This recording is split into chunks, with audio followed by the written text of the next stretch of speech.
The wind in the Wyoming Territory did not simply blow. It scoured. It came down from the granite teeth of the Laramie Mountains with a distinct, living malice, hunting for cracks in the chinking of log walls and gaps in the heavy wool coats of men. By November of the 1880s, the grass on the high plains had turned the color of cured tobacco, brittle enough to snap under a boot heel. The horizon was a flat, gray blade that separated the frozen earth from a sky that looked like bruised iron. It was a country vast enough to make a man feel like nothing more than a temporary stain on the landscape. Silas Mercer stood on the porch of his ranch house, watching the gale strip the last dead leaves from a cottonwood tree near the creek. He was a man built of the same hard materials as the land he owned. 50 years of life had weathered him down to the essential sinew and bone. He was tall, with shoulders set in a permanent brace against the weight of the world, and a face that might have been handsome once, before the sun and the silence carved deep lines around his mouth and eyes.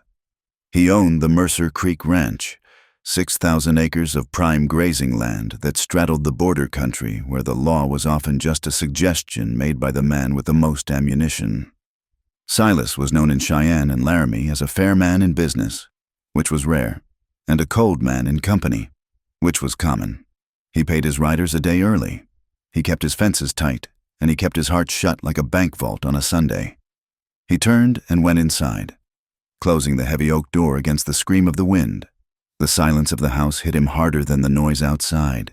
It was a big house, 2 stories of planed lumber and stone, built 10 years ago for a future that had never arrived. It was too large for one man. The air inside was still and cool, smelling of wood smoke and the faint, lingering dust that no amount of sweeping seemed to clear. Silas walked through the parlor, ignoring the furniture that sat under white dust sheets like ghosts waiting for a resurrection. He entered the kitchen, the only room he truly inhabited. His supper sat on the cast-iron stove, a pot of beans and salt pork that had boiled down to a thick sludge. He ladled it into a tin plate and sat at the long pine table. There were 12 chairs at the table. He sat in the one nearest the heat. He ate methodically, staring at the black iron of the stove door. He did not taste the food. Eating was just stoking the engine.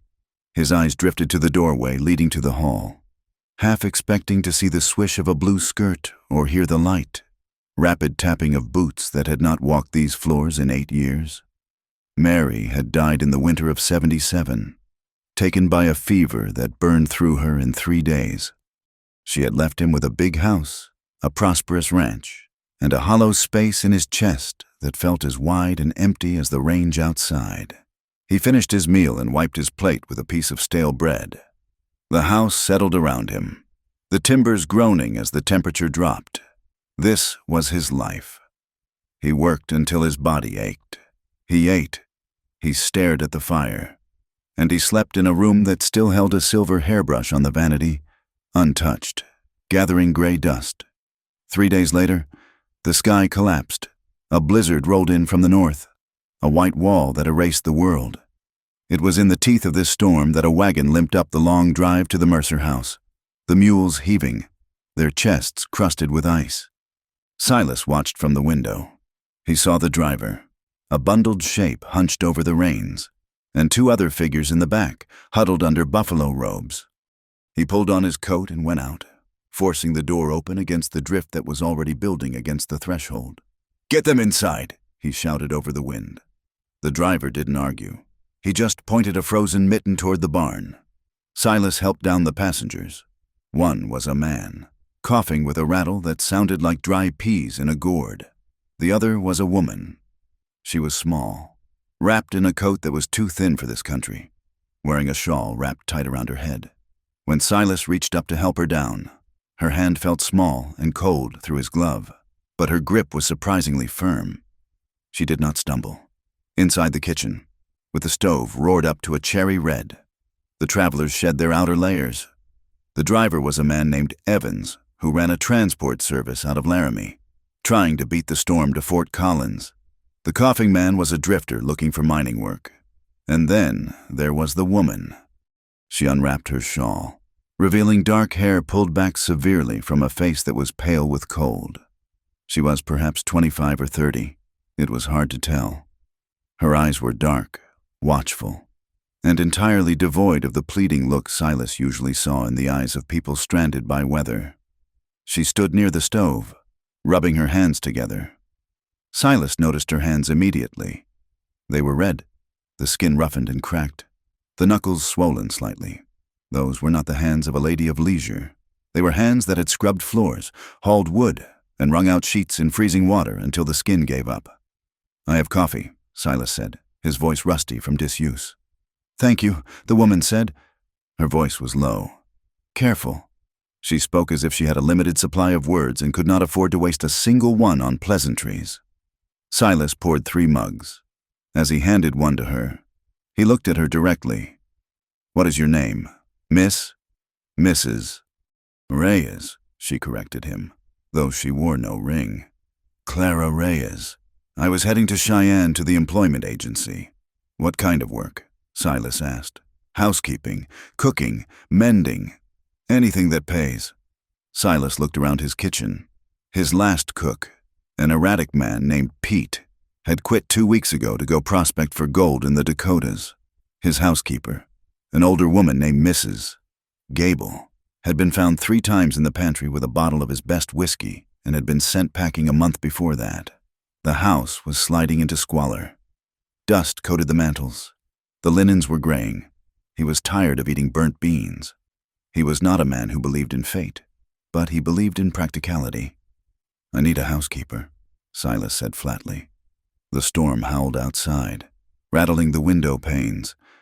Clara Reyes paused, the mug halfway to her mouth. She looked at him, her eyes narrowing slightly, assessing the threat. She looked at the size of him, the grim set of his mouth, the gun belt hanging on the peg by the door. Then she looked at the chaotic state of the kitchen, the pile of unwashed dishes in the basin, the floor that hadn't seen a broom in weeks. She lowered the mug. "Does the position include room and board?" "It does. A room on the 2nd floor. Private. And the wage? $20 a month." "25, she said instantly. "If I am to do the cooking as well." Silas blinked. He had expected gratitude, or perhaps fear. He had not expected negotiation. He looked at her again. She was shivering slightly, likely from the bone-deep chill of the wagon ride, but her chin was lifted. She was terrified. He realized with a sudden jolt of insight, she was terrified of him, of this place, of the storm. But she was standing her ground because she had nowhere else to retreat to. 25. Silas agreed. "You start in the morning." The storm lasted 2 days. Evans and the coughing man slept in the bunkhouse with the ranch hands. But Clara Reyes moved into the small spare room at the back of the main house. She worked like a woman chased by wolves. She was up before the sun. The sound of the iron stove grate rattling echoing through the floorboards while Silas was still shaving. By the time he came down for breakfast, there were biscuits, hot coffee, and fried salt pork that wasn't burnt. She moved through the house with a silent, ferocious intensity. She did not hum while she worked. She did not chatter. She attacked the dirt in the hallway as if it were a personal enemy. Silas watched her over the rim of his coffee cup in the mornings. He saw things she tried to hide. He saw the way she flinched when he dropped a piece of firewood into the box, a sharp, full-body jerk, her shoulders hunching up as if to ward off a blow. He saw how she would track his movements when he walked through the room, never turning her back on him completely until he was seated. He knew that look. He had seen it in horses that had been whipped too often. It was the look of a creature that had learned that pain was the only reliable constant in the world. He said nothing. He had learned a long time ago that prying into a person's past was like pulling a loose thread on a cheap sweater. You usually ended up with a mess you couldn't fix. If she wanted to tell him why she jumped at the sound of a heavy footstep, she would. Until then, he would pay her $25 a month and eat the best biscuits he had tasted in years. The house began to change. The dust vanished. The windows were washed, letting in the thin, cold winter light. The air began to smell of lemon oil and baking bread instead of stale smoke. But it was still a quiet house. They moved around each other like two planets in different orbits, careful not to collide. 2 weeks after Clara arrived, the weather cleared enough for travel. Silas rode out to check the herd in the north pasture, his foreman, Tom Brady, riding alongside him. Tom was a good man, leather-skinned and loyal, but he had the cowboy's habit of speaking his mind. "That new girl," Tom said, shifting in his saddle. "She's a worker. She is," Silas said. "Cooks good, too. The boys in the bunkhouse are jealous you got her up at the big house." Silas didn't answer. "Though," Tom continued, scratching his jaw, "I heard talk in town when I went for supplies. Someone saw her get off the wagon. Said she looks like a woman who left the Curtis household down in Laramie in a hurry." "I don't care about Laramie," Silas said, his voice hard. "She does the work." Tom nodded, hearing the warning in the tone. "Just saying, boss. A woman alone out here with a face like that. Usually trouble follows. Trouble follows everything in this territory." "Tom." They crested a ridge and looked down at the creek. The water was low, choked with ice. On the far side, Silas saw 3 riders. He recognized the lead horse immediately, a flashy palomino with a silver on the bridle. It was Jude Coulter. Coulter owned the spread to the east, the Double Bar C. He was a man of 40, smooth-faced, smiling, and ambitious in the way a cancer is ambitious. He wore a coat with a fur collar that cost more than most men made in a year. Silas rode down to meet him. Coulter smiled as Silas approached, tipping his hat. "Morning." "Silas," Coulter called out. His voice was too loud for the open air, cold enough to freeze the tail off a brass monkey. "Isn't it? What do you want?" "Jude?" Silas asked, resting his hands on his saddle horn. "Neighborly visit. Just checking on my strays. Had a few wander this way. I haven't seen any Double Bar C brands," Silas said. Coulter's smile didn't waver, but his eyes were flat. Shame. "You know, Silas, I've been thinking about this creek. It runs right through the middle of your best winter pasture. My herd is growing. I could use that water access. The water is mine. Jude, my grandfather filed the claim. Claims can change." Coulter looked past Silas, toward the ranch house in the distance. "I heard you hired help. A woman. Pretty thing, they say. Seems a waste. A man like you, living alone in that museum with a pretty maid? People talk. Silas, they say you're hoarding water and women both." Silas felt a cold prickle of rage at the base of his neck. "Keep your cattle on your side of the line, Jude, and keep your mouth shut about my household." Coulter laughed, a dry sound. "You're a dinosaur. Silas, you think because you were here first, the world stops for you. It doesn't. There are ways to get what a man needs, legal ways, and other ways. Is that a threat? It's business." Coulter turned his horse. "Give my regards to the help." Silas watched him ride away. Tom Brady spat on the frozen ground. "He's got the sheriff in his pocket, you know," Tom muttered. "And that new deputy, the one with the scar, he drinks on Coulter's tab every night." "I know," Silas said.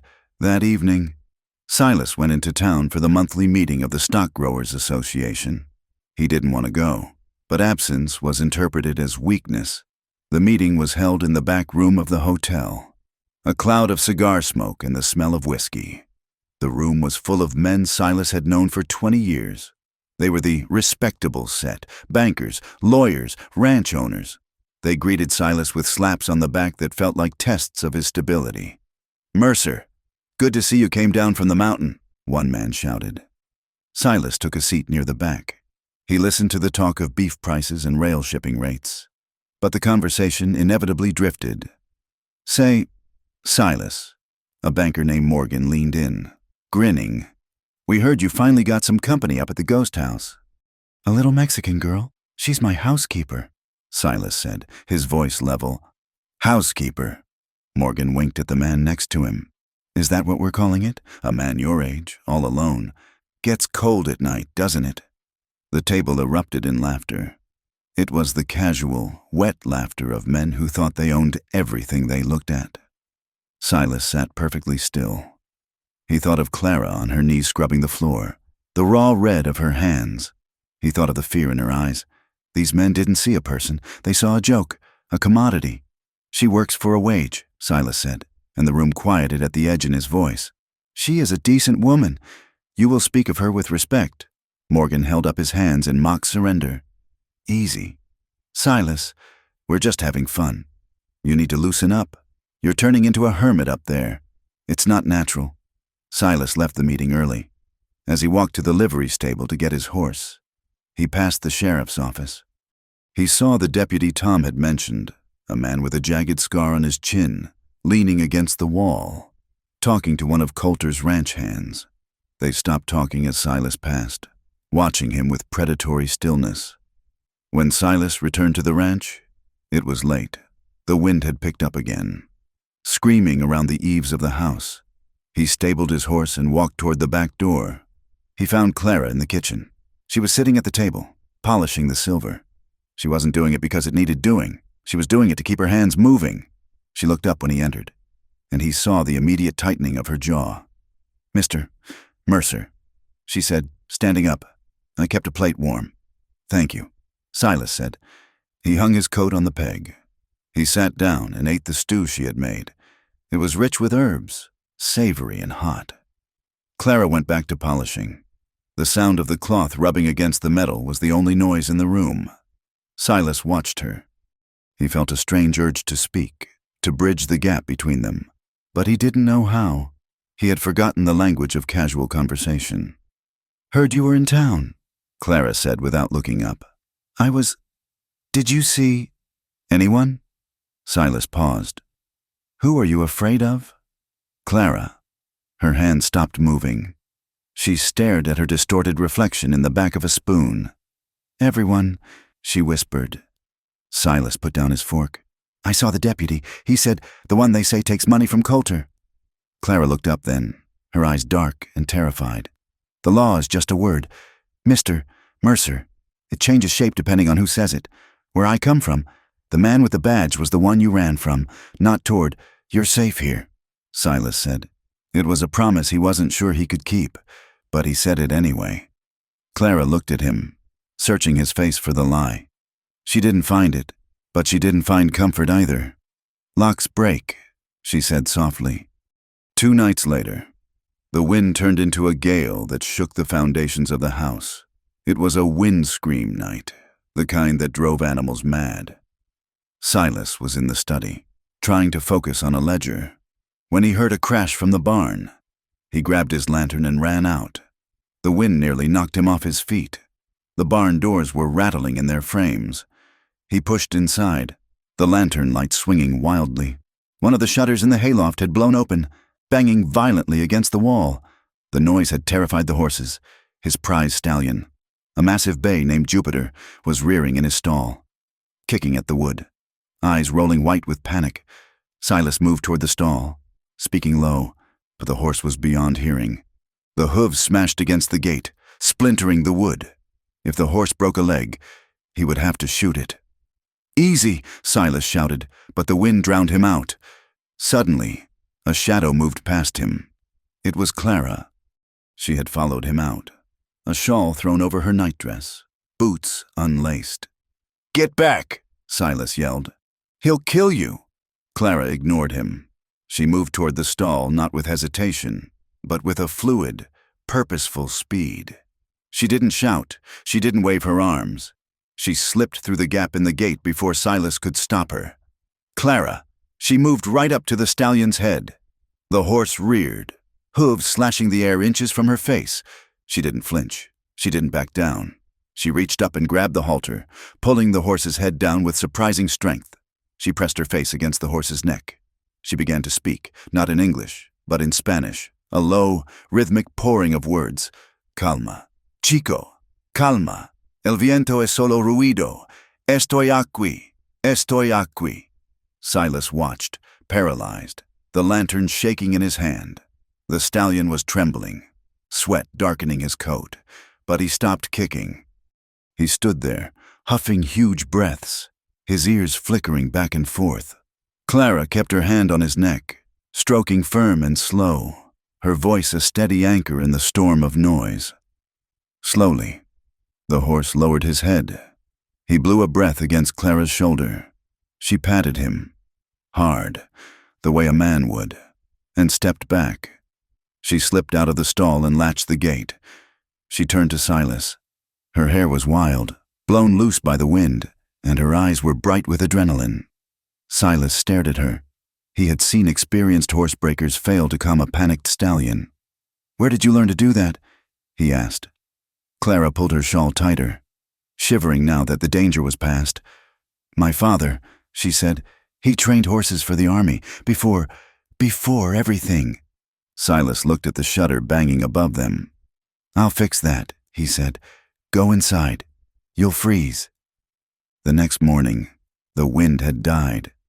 Silas sat at the kitchen table, watching Clara knead dough for bread. Her movements were rhythmic, powerful. He thought about the night before, the way she had walked into the stall, the total absence of the fear she showed around people. She trusted the animal more than she trusted him. "Clara," Silas said. She stopped, looking at him warily. "Yes, Mr. Mercer?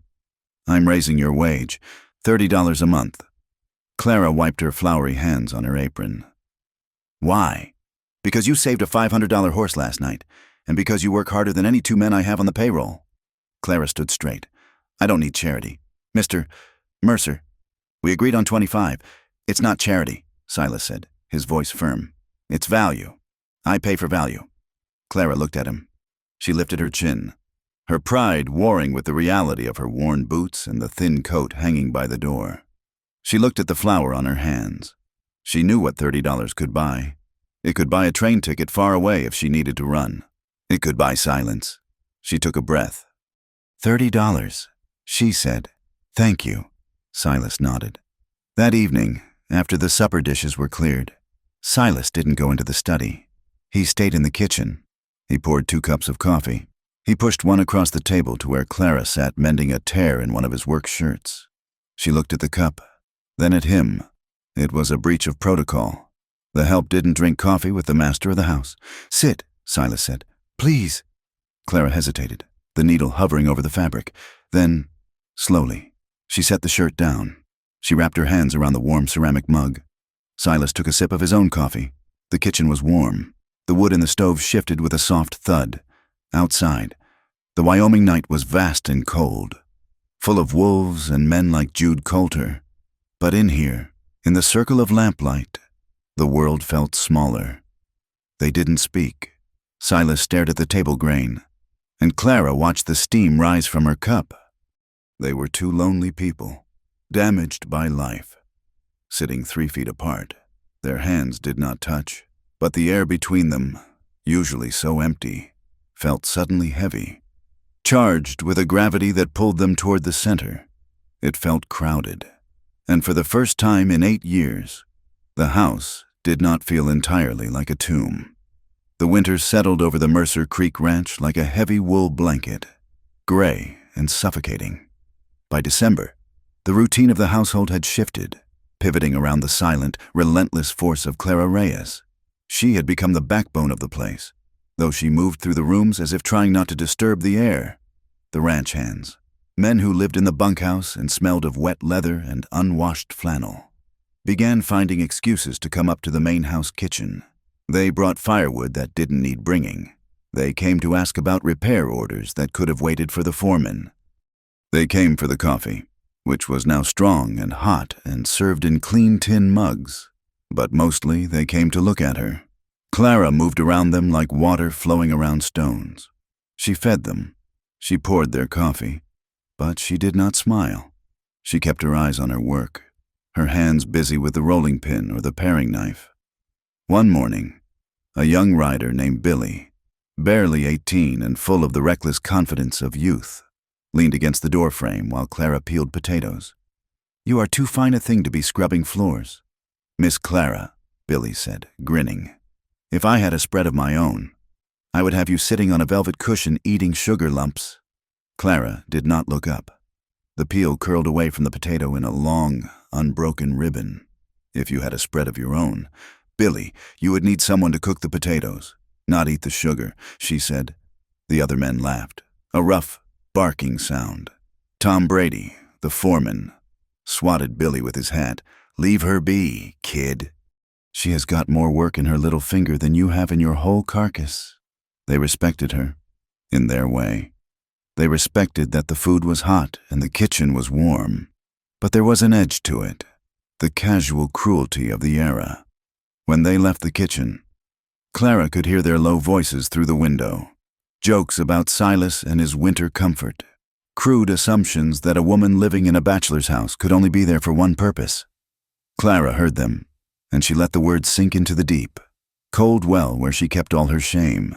She wanted to be invisible. Invisibility was safety. In her experience, to be seen was to be targeted. But Silas Mercer made invisibility impossible. Silas had changed. The change was as subtle as the shifting of light on the snow, but Clara noticed it. He had stopped eating his supper in 10 minutes and retreating to the study.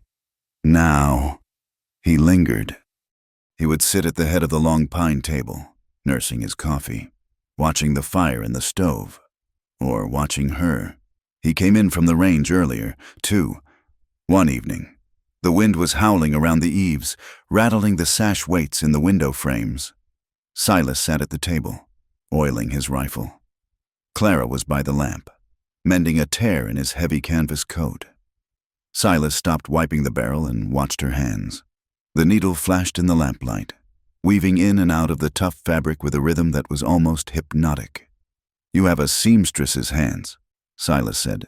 It was the first thing he had said in an hour.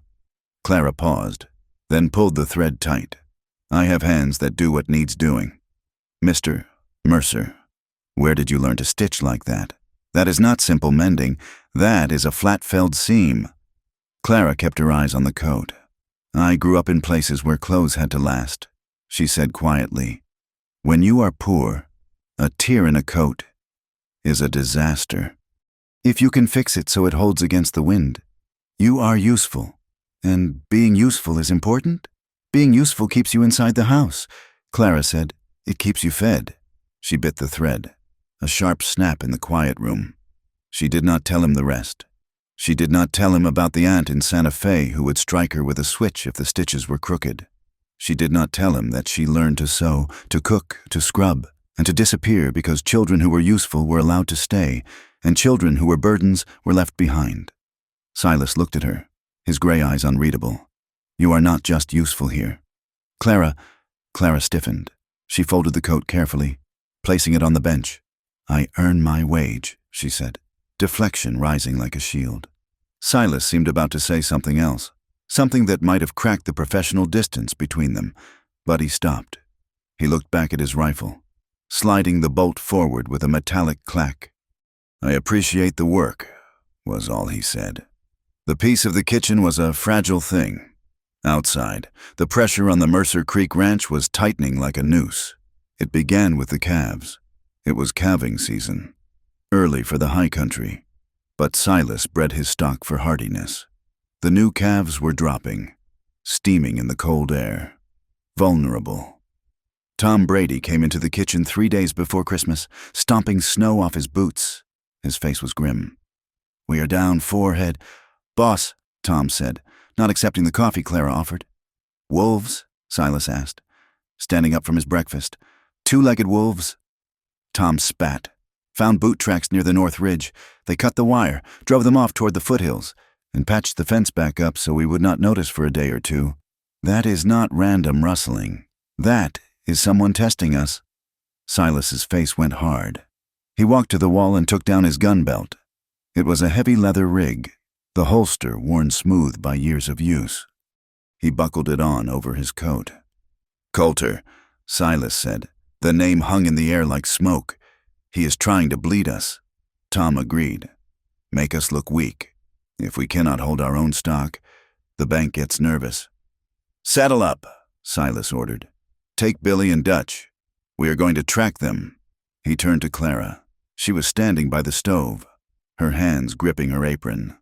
The violence of the conversation had sucked the oxygen out of the room. "Lock the doors," Silas told her. "Do not open them for anyone unless you know their voice. There is a Winchester in the pantry. Loaded. Do you know how to use it?"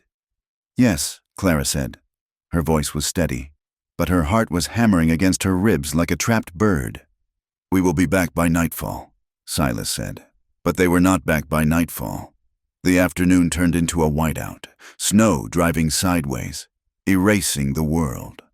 Clara paced the house, the silence pressing in on her ears.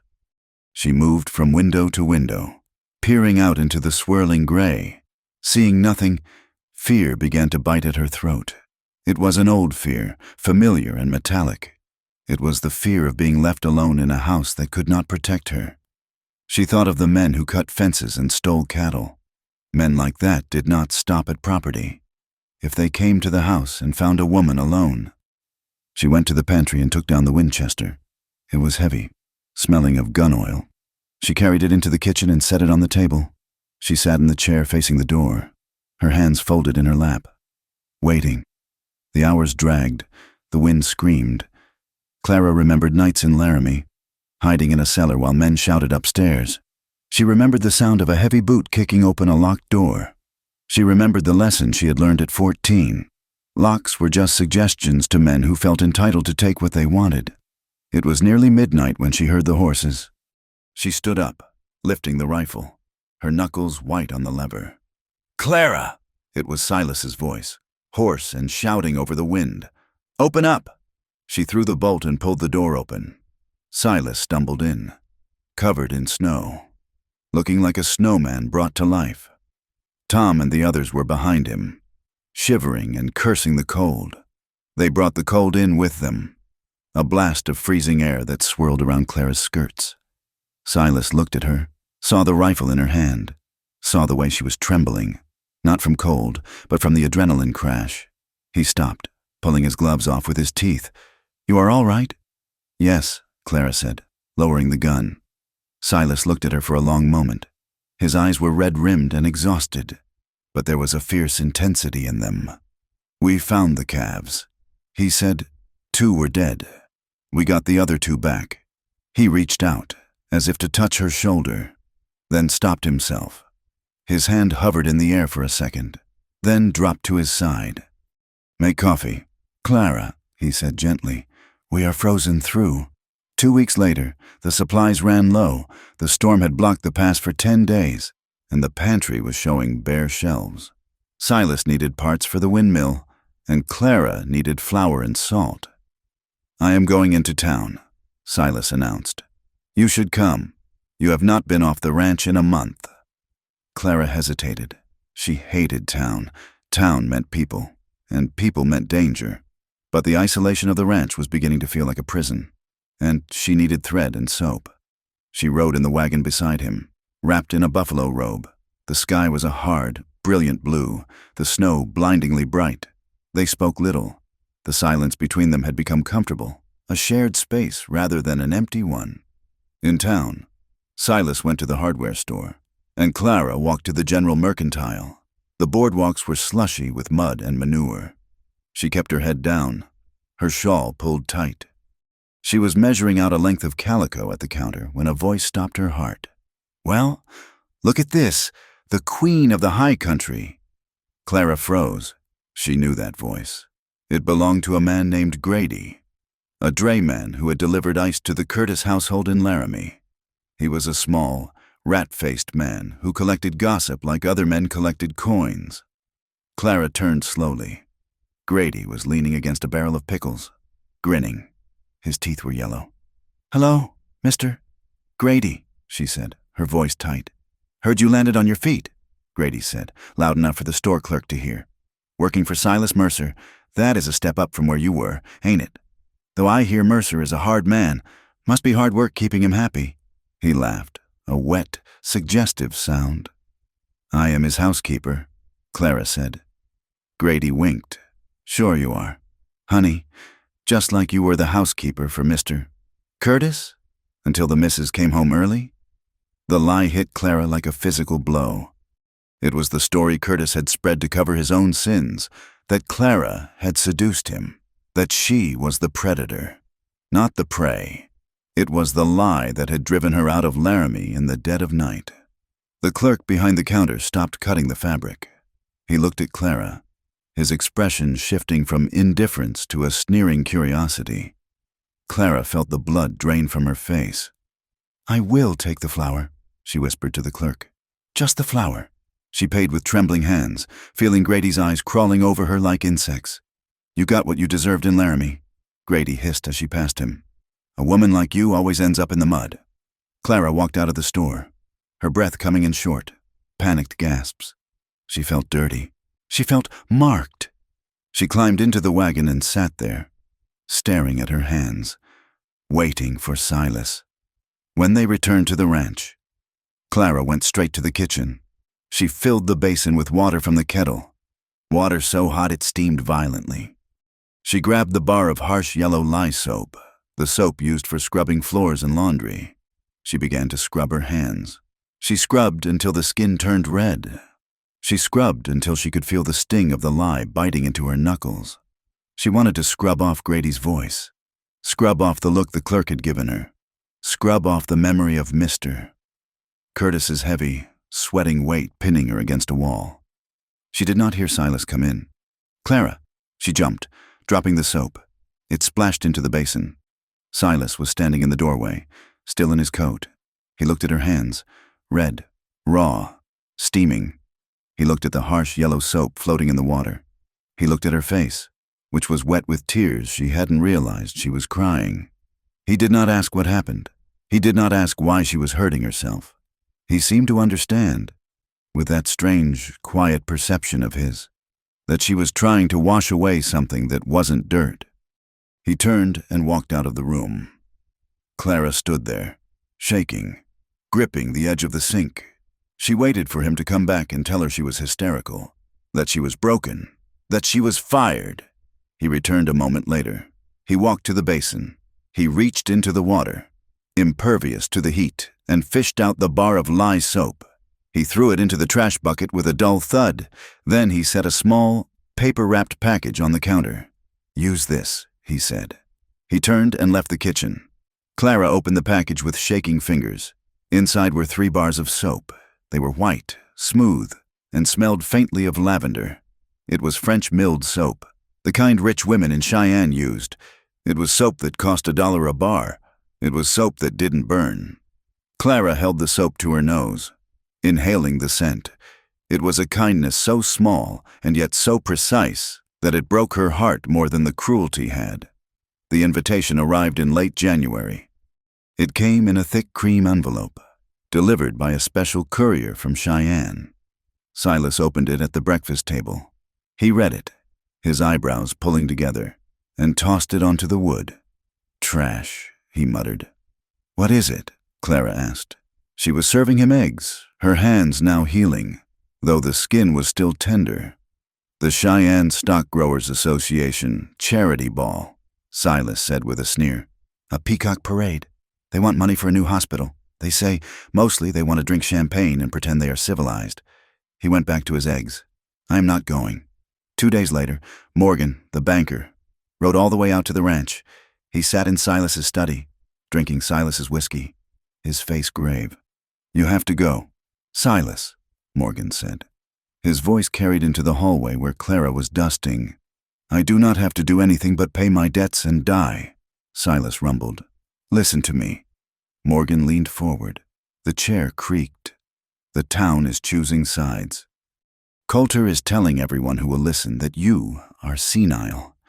He is saying your ranch is failing, that you have lost your mind living out here alone.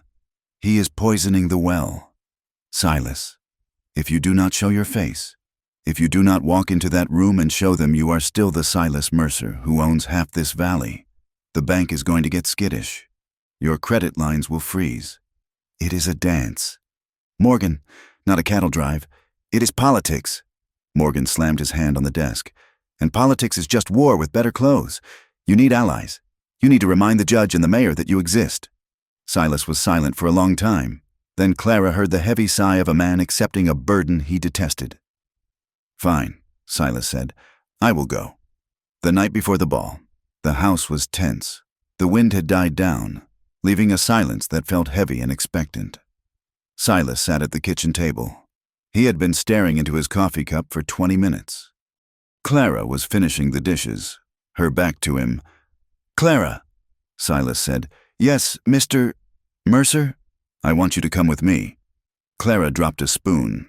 It clattered loudly into the basin. She turned around slowly, wiping her hands on her apron. She looked at him to see if he was joking. Silas Mercer did not joke. "To Cheyenne?" Clara asked. "To the ball?" "Yes, as a servant. To hold your coat?" "No." Silas looked up, meeting her eyes. "As my guest?" Clara laughed, a sharp, breathless sound that held no humor. "Mr. Mercer, you cannot be serious. They would eat me alive. A maid at the stockgrowers' ball? They would laugh you out of the room." "Let them laugh," Silas said. His voice was low, but there was iron in it. "I am tired of walking into rooms alone. Clara, I am tired of them whispering about my ghost house and my empty life." He stood up. He walked around the table until he was standing a few feet from her. "I am not asking you to work," he said. "I am asking you to stand beside me." Clara stepped back, backing into the counter. "You don't know what you are asking. Those people, the women, they have eyes like razors. They will look at my hands, they will look at my dress, and they will know what I am. They will know I am nobody. You are not nobody," Silas said fiercely. "You are the only thing in this house that is real." The confession hung in the air between them. It was reckless. It was dangerous. It stripped away the employer-employee barrier and left them as just a man and a woman standing in a kitchen. Clara felt a rush of panic. She wanted to say yes.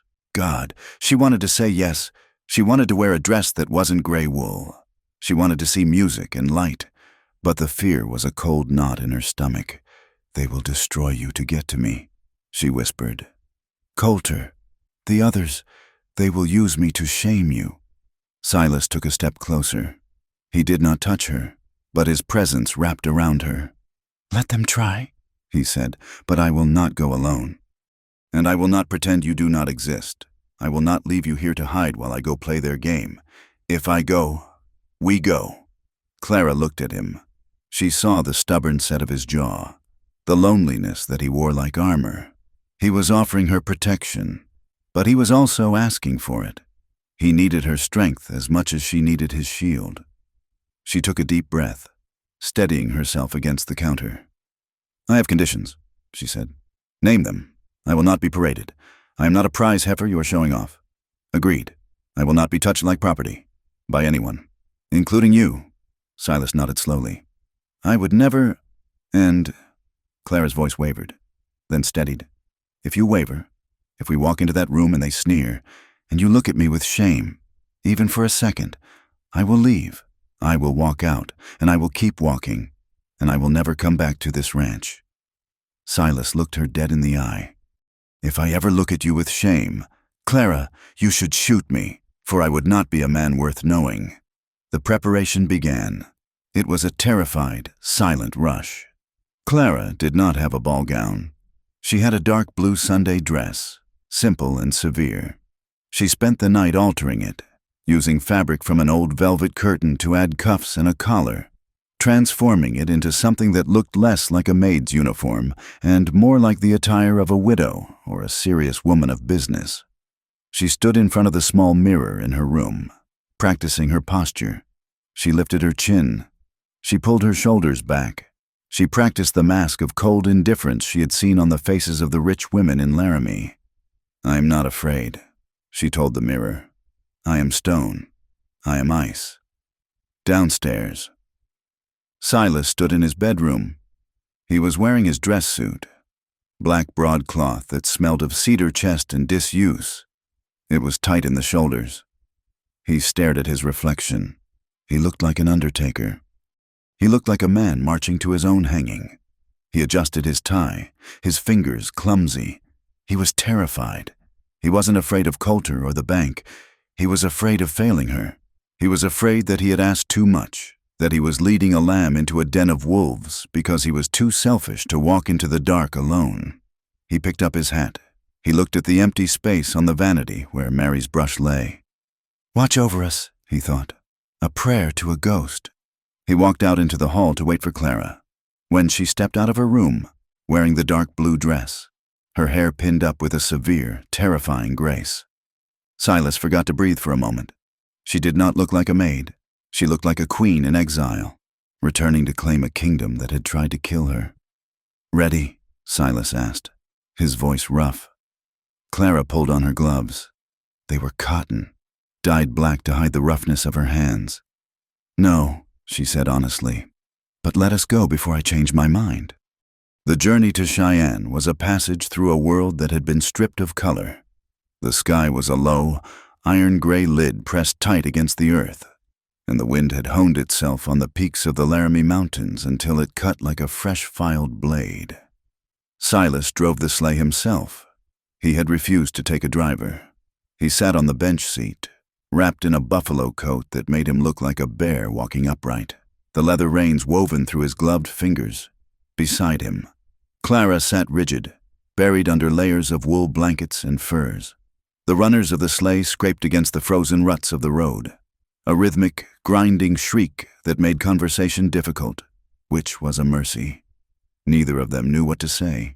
They passed fence lines buried in drifts and stands of aspen that looked like white bone against the dark timber. "Once," Silas pointed the whip handle toward a ridge a mile off. "Wolves," he said. Clara looked.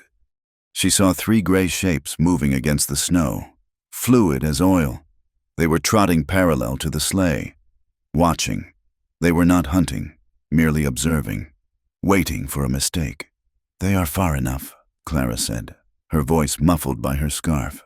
"They are always watching," Silas answered. He was not talking about the wolves. Clara touched the fabric of her dress beneath the furs. It was the blue Sunday dress she had worn for 3 years, but it had been transformed. She had spent 4 nights working by candlelight, her fingers cramping as she stitched. She had taken the black velvet from the old parlor curtains, fabric that had not seen the light since Silas's wife died, and fashioned a high collar and deep cuffs to hide the roughness of her wrists. She had taken the waist in, altering the silhouette from something functional to something deliberate. It was not a rich woman's dress. It did not whisper of silk, imported from Paris, or lace from Brussels. But it fit her with a terrifying precision. It was armor. She had stitched her dignity into the seams.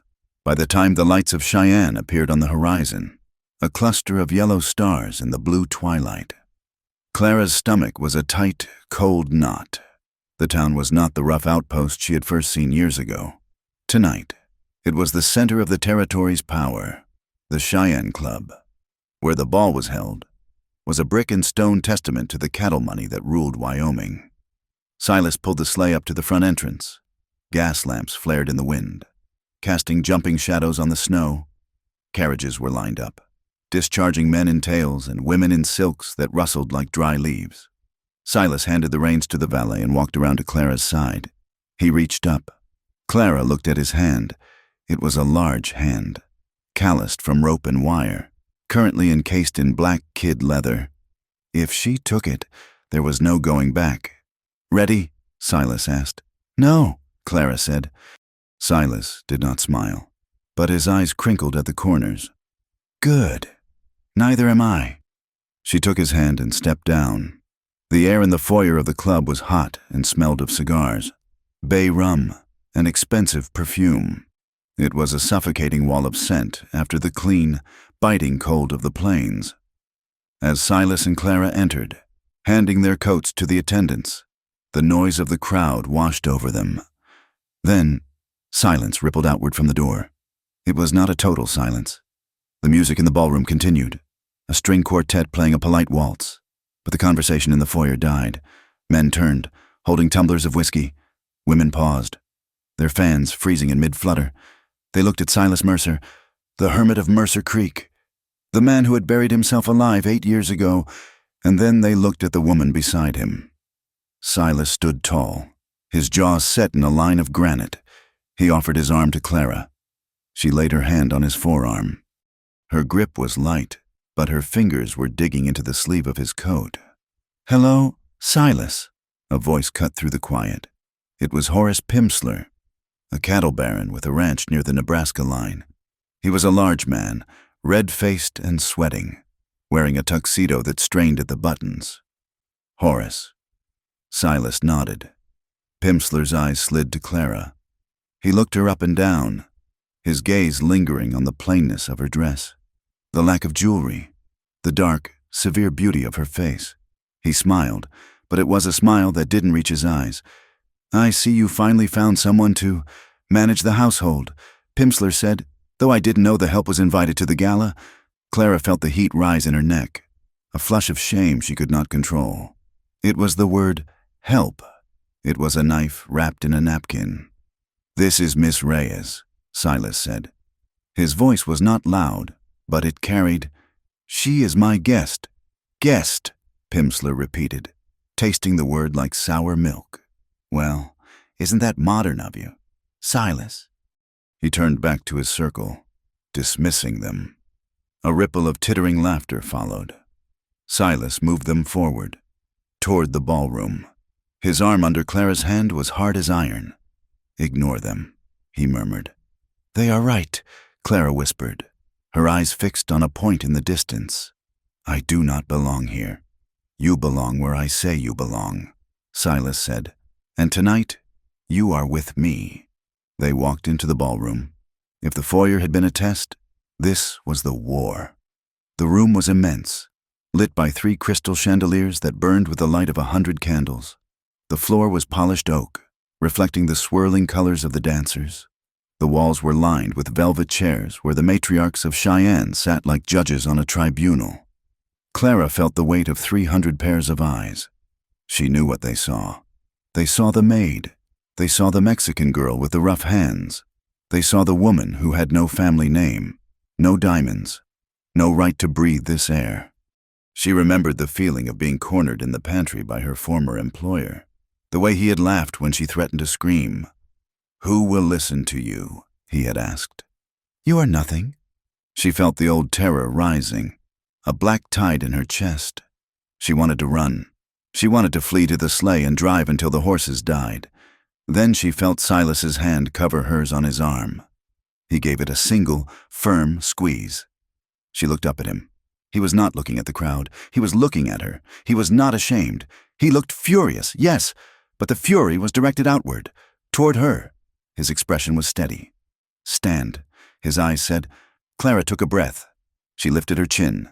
She pulled her shoulders back, mimicking the posture of the grand ladies on the perimeter. She did not look down. She looked out, sweeping her gaze across the room with a calm she did not feel. She saw the sneers. She saw the whispers behind fans, but she also saw something else. Near the punch bowl, a woman in a purple silk gown was watching her. It was Mrs. Gable, the wife of the mayor, not the housekeeper Silas had fired, but a woman known for her icy demeanor. Mrs. Gable was not sneering. She was studying Clara's dress, the way the velvet cuffs were set, the severe dignity of her hair. There was a flicker of something in her eyes. Not friendship, but recognition, reluctant admiration. Silas guided Clara through the crowd. The crowd parted, not out of respect, but out of a desire to avoid the contamination of awkwardness. "Mercer," a voice boomed. It was Morgan, the banker. He was standing with Jude Coulter. Coulter was dressed in a suit that cost more than Silas's barn. He was smiling, holding a glass of champagne. "Silas," Coulter said, his voice smooth as oil. "You brought your companion. How bold." "Miss Reyes," Silas said again. "The name a weapon." Coulter bowed to Clara. It was a mockery of a bow, too deep, too theatrical. "Miss Reyes." "I must say, you clean up remarkably well. I barely recognized you without the apron." Clara looked at him. She knew this man. Not personally, but she knew the type. He was a predator who hid behind a checkbook. "Mr. Coulter," Clara said. Her voice was steady, surprising even her. It is amazing what one can accomplish when one is not being hunted. Coulter's smile faltered for a fraction of a second. He hadn't expected her to speak. He hadn't expected her to have a voice at all. Silas stepped slightly in front of her, shielding her. "We are here to dance." "Jude, not to trade insults." "Dance?" Coulter laughed. "Silas, you haven't danced since '75. You will cripple the poor girl." The music swelled. It was a slow, sweeping number. Silas turned his back on Coulter, a calculated insult that made the banker gasp. Silas looked at Clara. "May I?" he asked. He did not wait for an answer. He took her hand and led her onto the floor. The space around them cleared. People watched, waiting for the disaster. They waited for the maid to trip. They waited for the old rancher to stumble. Silas placed his hand on Clara's waist. He did not hold her like a servant. He held her like something precious that he was terrified of breaking. "Follow me," he whispered. Clara knew how to dance. Her father had taught her, long ago, in the dust of a courtyard in Santa Fe before the money ran out. She knew the rhythm. They moved. Silas was not a graceful dancer, but he was a strong one. He moved with the economy of a man used to working with livestock. He knew where his feet were. He guided her through the turn, his hand firm on her back. For a moment, the room fell away. The sneers, the whispers, the cold wind outside. It all vanished. There was only the warmth of his hand, the smell of his wool coat, and the steady anchor of his presence. Clara looked up at him. His face was close. She could see the gray in his beard, the lines of fatigue around his eyes. She saw the way he was looking at her. It wasn't the look of a man who wanted to own her. It was the look of a man who was watching a miracle. He looked at her as if she were the only source of heat in a frozen world. Her pulse hammered in her throat. The physical proximity was overwhelming. In the ranch house, they had always kept a careful distance. 3 feet of table, a doorway, a hallway. Now, there was nothing between them but layers of cloth. She could feel the heat of his body. She could feel the strength in his arm. "You are doing well," he murmured. "I am terrified," she whispered back. "You are the strongest person in this room. Clara, look at them. They are soft. You have survived things that would kill them in a week." The words went into her chest and settled there, warm and solid. He saw her. He didn't just see the maid or the victim. He saw the survivor. The music ended. Silas held the pose for a second longer than necessary, then stepped back, offering his arm. They walked off the floor. The silence was different now. It wasn't just shock. There was a grudging respect in it. They had expected a farce. They had gotten a demonstration of dignity. But the peace was short-lived. Clara needed air. The heat of the room was making her dizzy. Silas went to get them punch, leaving her standing near a potted palm in the corner. She closed her eyes for a second, trying to center herself. Then she heard the voice. It was Jude Coulter, speaking to a group of men near the buffet. He wasn't whispering. He was speaking in that carrying tone that was meant to be overheard, shame about her history. "Really, my foreman recognizes her. Said she worked in Laramie, the Curtis house. You remember the scandal? Theft? I heard silverware missing, and something about the husband. Apparently, she has a habit of ingratiating herself with the master of the house." The men laughed. "I mean, look at Silas." Coulter continued. "The man is lonely. He brings a woman like that into his home. It is only a matter of time before she cleans him out or drags his name through the mud. It is practically a profession for women of that sort." Clara felt the blood drain from her body. The room spun. The lie was out. It was twisting through the air, poisoning the water.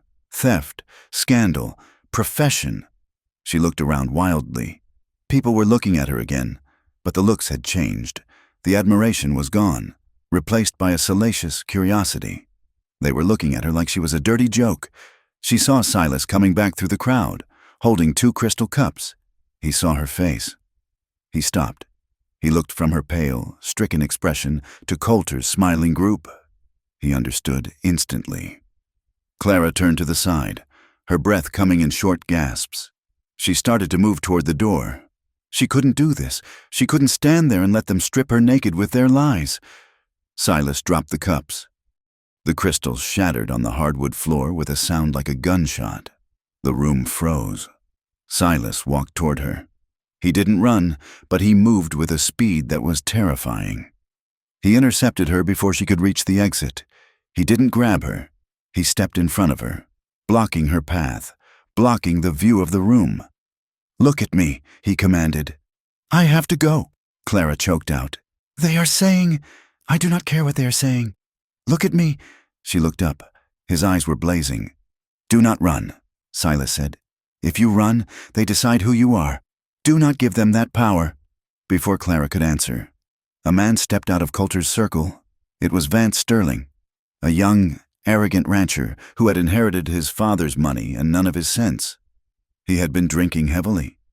He walked up to Silas and Clara, swaying slightly. "So," Sterling grinned, looking at Clara with glazed eyes. "Is it true? Are you for hire? Because I have a big house, darling. I could use a good housekeeper who knows her way around a bedroom." The silence in the room was absolute. It was the silence of a held breath before the lightning strike. Silas turned slowly to face Sterling. His face was completely expressionless, which was far more terrifying than rage. "Excuse me?" Silas said. Sterling laughed, looking back at his friends for support. "Come on, Silas. Don't be greedy. What is the rate? Does she charge by the hour or by the—" Silas moved. It was a short, brutal motion. He didn't punch Sterling. He reached out and grabbed the lapels of Sterling's expensive tuxedo jacket, slamming the man backward against a marble pillar. Sterling's head cracked against the stone. His drink splashed over his shirt.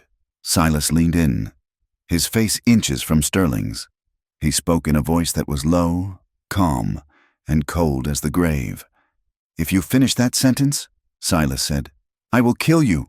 I will not challenge you to a duel. I will not sue you. I will break your neck right here on this floor." Sterling's eyes went wide. He gasped for air, his feet scrabbling on the polished wood. He looked at Silas and saw death. He saw a man who had lived through Indian wars and blizzards and years of silence. A man who had absolutely nothing to lose but the woman standing behind him. "Apologize," Silas whispered. I... Sterling stammered. "To her." Silas dragged him away from the pillar and spun him around to face Clara.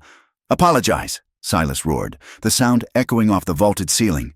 "I'm sorry," Sterling squeaked. "I'm sorry, miss. I was drunk. I didn't mean it." Silas shoved him away. Sterling stumbled and fell to his knees. "Get him out of here," Silas said to the room at large. "Before I forget that I am a gentleman." Two men rushed forward and dragged the terrified Sterling away. Jude Coulter stood by the buffet, his glass halfway to his mouth, his face pale. He had wanted to humiliate Silas. Instead, he had reminded everyone why Silas Mercer was a man you did not cross. Silas turned back to Clara. He was breathing hard now, his hands trembling slightly with the adrenaline dump. "Are you all right?" he asked. Clara stared at him. She was shaking. She had never had anyone fight for her. She had never had anyone stand between her and the world. "Take me out of here," she whispered. "Please." Silas nodded. He offered his arm. This time, when they walked toward the doors, no one sneered. The crowd parted like the Red Sea. They looked at Clara not with judgment, but with a mixture of fear and awe. She was the woman Silas Mercer was willing to kill for. They walked out into the corridor. It was a long hallway, lined with portraits of dead governors, quiet and cool. The noise of the ballroom faded behind the heavy oak doors. Clara walked until they were halfway down the hall. Then she stopped. Her legs gave out. She leaned against the wall, sliding down until she was crouching, her face buried in her hands. "Clara." Silas knelt beside her. She looked up, and the composure she had held onto for 4 hours shattered. Tears spilled over, hot and angry. "Why did you bring me here?" she hissed, her voice trembling with rage and humiliation. You knew they would do this." "I didn't know they would be animals," Silas said. "They are always animals," Clara cried. "That is what men are. They see a woman without a name and they try to destroy her. I told you I wasn't safe here. I stopped them." Silas said, "You can't stop them. You can't stop the whispers. You can't stop the lies. Everyone in that room thinks I am a whore. Silas, and you just made a spectacle of it." Silas reached out, but he didn't touch her. He pulled his hand back. respecting the boundary she had set. "I made a declaration," he said. "A declaration of what? That you own me? That you fight for your property?" "No," Silas's voice cracked. "That I honor you?" Clara stopped crying. She stared at him, her chest heaving. The hallway was dim, lit only by a gas sconce further down. Silas took a breath. He looked at his own hands, then at hers. She was wearing the black cotton gloves. "May I?" he asked softly. Clara looked at him, confused, exhausted, her heart raw. She gave a tiny, jerky nod. Silas reached out and took her right hand. He didn't pull her toward him. He leaned forward. He pressed his forehead against the back of her gloved hand. He stayed there, bowed before her in the quiet hallway. It was a gesture of submission, not dominance. It was an act of reverence. "I wanted you here," Silas said, his voice muffled against her hand. "Because I am proud of you. Because when I look at you, I don't see the past. I see the only person who has ever made my life make sense." Clara felt a shock go through her. She looked at the top of his head, at the gray hairs mixed with the dark. She felt the heat of his forehead through the cotton. "Silas?" she whispered. He lifted his head. His eyes were dark, full of a fierce, terrifying need. "I want you." "Clara," he said. He said it plainly, without poetry. "I want you in my life. I want you in my house. I want to wake up and know you are there. And yes, I want to touch you. I have wanted to touch you for months." Clara's breath hitched. The confession hung between them, naked and dangerous. "But I will not," Silas continued, his voice dropping to a whisper. "I will not take what you do not give. I will not be another man who forces his will on you. If you want to leave tonight, I will drive you to the train station. I will give you the money you need. You will never see me again." Clara looked at him. She felt the ache in her own body, a deep, hollow longing that she had buried under layers of work and fear. She looked at his mouth. She looked at the kindness in his eyes. She realized, with a sudden, terrifying clarity, that she didn't want to leave. She wanted to lean forward. She wanted to bridge the gap. "Wanting is dangerous," she whispered, her voice trembling. "Why?" Silas asked. "Because it makes you reachable. If I want you, you can hurt me." Silas didn't move. He didn't promise not to hurt her. He knew that life was full of hurt. "Then we will be reachable together," he said. Clara looked at him for a long heartbeat. Then, slowly, she turned her hand over in his grip. She laced her fingers through his. "Take me home, Silas," she said. He stood up, pulling her with him. He didn't kiss her. The moment was too fragile for that, but the way he held her hand as they walked toward the cloakroom was a vow in itself. They retrieved their coats in silence. The valet brought the sleigh around. As Silas was helping Clara into the sleigh, a figure stepped out of the shadows near the corner of the building. It was a man, huddled in a cheap coat, a flat cap pulled low over his eyes. He had been smoking a cigarette, watching the wealthy patrons leave. He froze when he saw Clara. He dropped the cigarette. Clara didn't see him. She was looking at Silas, but the man saw her. He saw the profile he had known in Laramie. He saw the woman who had fled in the night. Well, the man whispered to himself, a slow, ugly grin spreading across his face. He watched the sleigh pull away into the dark, swirling snow. He memorized the face of the man driving. He memorized the direction they were heading. Recognition hardened into intent. He stepped on the cigarette, crushing it into the snow. "Found you," he said. The silence that followed the Cheyenne ball was not the peaceful quiet of winter. It was the heavy, suffocating silence of a held breath. The story of what happened on the dance floor did not stay in the ballroom. It traveled on the wind, carried by telegraph wires and barroom chatter, twisting and hardening as it moved until it became a weapon. By the time Silas and Clara returned to the ranch, the truth had been stripped away. In the town of Granite Creek, the gossip had calcified into a new, ugly reality.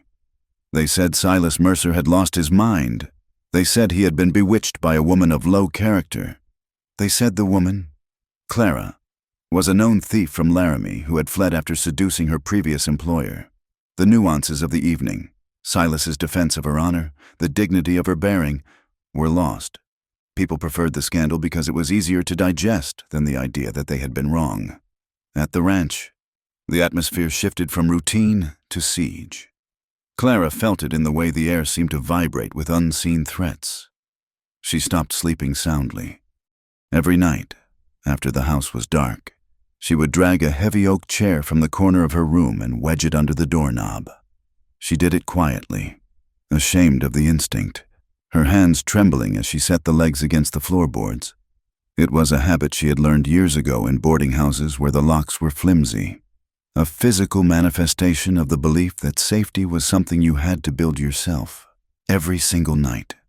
Silas heard the scrape of the chair legs against the wood floor one night as he passed her door on his way to his own room. He paused, his hand hovering over the wall, his heart twisting with a mixture of rage and sorrow. He did not knock. He did not tell her it was unnecessary.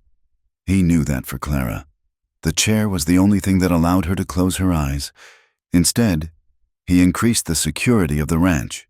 He spoke to Tom Brady, his foreman, in the gray light of dawn.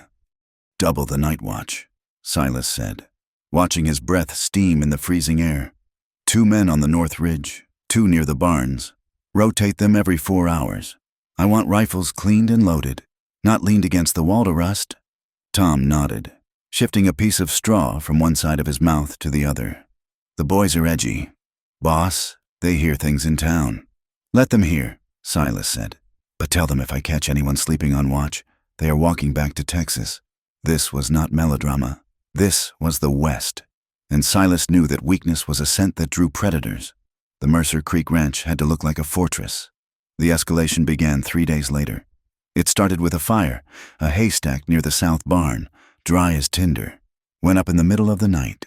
It wasn't lightning. The sky was clear and full of stars. It was coal oil and a match. The orange glow lit up the horizon, waking the ranch hands who scrambled with buckets and wet blankets. Shouting over the roar of the flames, they saved the barn. But 5 tons of winter feed were reduced to black ash. The next morning, they found the fence line cut near the creek. Not just cut, but the wire spooled up and stolen. The posts chopped down. And near the watering trough in the lower pasture, Silas found a dead calf. It hadn't been killed by wolves. Its throat had not been torn. It lay stiff in the frost, foam around its mouth. Silas knelt by the animal, touching the white foam with a gloved finger. "Arsenic," he said flatly. Tom Brady stood behind him, looking grim. "They poisoned the water?" "They tried. The water is running too fast for it to settle. But the calf drank from a puddle where they dumped it." Tom spat on the ground. "It is Coulter. It is Coulter." Silas agreed. "But he is careful. He leaves no tracks." In the bunkhouse, the mood turned sour. The men were tired, cold, and on edge. And inevitably, the blame began to drift toward the house. "It is since she came here," one of the older hands muttered over breakfast, loud enough for Clara to hear through the open kitchen window. "We never had trouble like this before. She is bad luck, a woman like that. She draws trouble like rot draws flies." Clara stood by the stove, her hand gripping the handle of the skillet until her knuckles turned white. The injustice of it burned in her throat. But the terrible thing was that she believed them. The logic of the victim is a twisted thing. She had been told for so long that she was the cause of her own misfortune that she had begun to internalize it. "I am poison," she thought, staring at the frying bacon. "I go to Laramie, and the house is ruined. I come here, and the barns burn." Her past, which she had kept guarded in careful fragments, began to surface in her mind with brutal clarity. She remembered the house in Laramie. She remembered Mr. Curtis, a man who attended church every Sunday and donated to the orphanage. She remembered how he had cornered her in the linen closet, his whiskey breath hot on her face, his hands heavy and wet. She remembered fighting him, the scratch she had left on his cheek, the vase she had broken over his head. And she remembered the aftermath. He hadn't fired her. He had destroyed her. He had gone to the sheriff and his friends and told them she was a thief, a hysteric, a woman of loose morals who had tried to blackmail him. because he was a wealthy merchant and she was a maid with a Spanish name. His lie became history, and her truth became a scandal. She carried that shame like a stone in her pocket. It wasn't hers, but she was the one who had to lug its weight. That afternoon, the sky turned the color of a bruise. The wind picked up, swirling the loose snow into devils that danced across the yard. Clara went out to the clothesline behind the house. She needed to bring in the sheets before the weather turned. She was fighting with a frozen clothespin when the whiteout hit. It didn't come gradually. It dropped like a curtain. One moment she could see the barn. The next, the world was a swirling vortex of white. The wind hit her with the force of a physical blow, knocking the breath from her lungs. She grabbed the basket, disoriented. The house was only 50 yards away, but in a Wyoming whiteout, 50 yards might as well be 50 miles. Clara turned, shielding her eyes. She took a step and stumbled. The ground was gone. There was no up, no down. Only the screaming wind and the stinging ice that felt like needles on her skin. She panicked.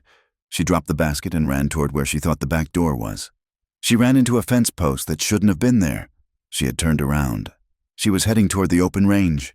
"Help!" she screamed, but the wind tore the word from her mouth and shredded it. She kept moving, her skirts heavy with snow, her hands freezing rapidly. The cold was a living thing, seeking the heat of her blood. She fell again, her knees striking hard earth. She curled into a ball. The instinct to sleep, the deadly, seductive sleep of hypothermia, tugging at her eyelids. "I am weak," she thought bitterly.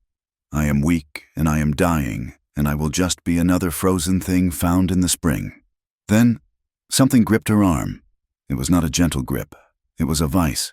A hand yanked her upward, dragging her out of the snow. She looked up, blinded by ice, and saw a dark shape looming over her. It was Silas. He had tied a rope around his waist, the other end secured to the porch railing. He was shouting something, but she couldn't hear him. He pulled her against him, wrapping his heavy coat around her, and began to haul them both back along the rope line. They stumbled through the white void, fighting for every inch, until the dark bulk of the house appeared out of the snow. They crashed through the back door and collapsed onto the kitchen floor. Silas kicked the door shut and threw the bolt. The silence of the room was shocking after the roar outside. Clara lay on the floor, gasping, shivering so violently her teeth clacked together. Silas scrambled up, shedding his coat. He grabbed the blankets from the bench and threw them over her. "You foolish woman!" Silas shouted, his voice cracking. "What were you doing out there? The sheets!" Clara stammered, her lips blue. "Damn the sheets!" Silas roared. He was furious, his face pale with terror. "Do you think I care about laundry? You could have died. Clara, you were walking toward the canyon." He knelt beside her, his anger evaporating as he saw the state of her. Her hands were waxen, the fingers stiff. He grabbed her hands. They were like ice. He unbuttoned his flannel shirt and pressed her frozen hands against the bare skin of his chest, under his arms, where the heat was greatest. Clara gasped at the contact. "I'm sorry," she whispered, tears leaking from her eyes. "I'm so sorry. I'm weak. I'm just weak." Silas looked down at her. His hair was wet with melting snow, his beard dripping. He looked wild and terrified and fiercely alive. "You are not weak," he said, his voice rough. "You are freezing. There is a difference." He held her there, rocking her slightly. He rubbed her arms through the blankets. He spoke to her, not as a master speaks to a servant, but as a man speaks to the only thing in the world he is afraid to lose. "Breathe," he commanded gently. "Feel the heat. I have you. I have you." Clara looked at him. She felt the warmth of his skin against her palms, the steady thud of his heart beneath her fingertips. The defenses she had built, the walls of propriety, of class, of fear, began to crumble. She wasn't just a problem to be solved. She wasn't just a housekeeper to be managed. She was real to him. Desire, sharp and sudden, rose up alongside the fear. She wanted to burrow into him. She wanted to stay in this kitchen, on this floor, with this man who roared at storms for her. Silas saw the look in her eyes. He saw the shift. He held her gaze for a long moment, the air between them charged with the smell of wet wool and ozone. Then, slowly, he withdrew her hands from his shirt, though he kept them clasped in his own. "Can you feel your fingers?" he asked hoarsely. "Yes," Clara whispered. "Good." Silas stood up, his legs shaking slightly. "I will get the brandy." In the days that followed, the dynamic in the house changed. The formality evaporated. They ate their meals together at the table, not in silence, but in a quiet companionship that felt more intimate than conversation.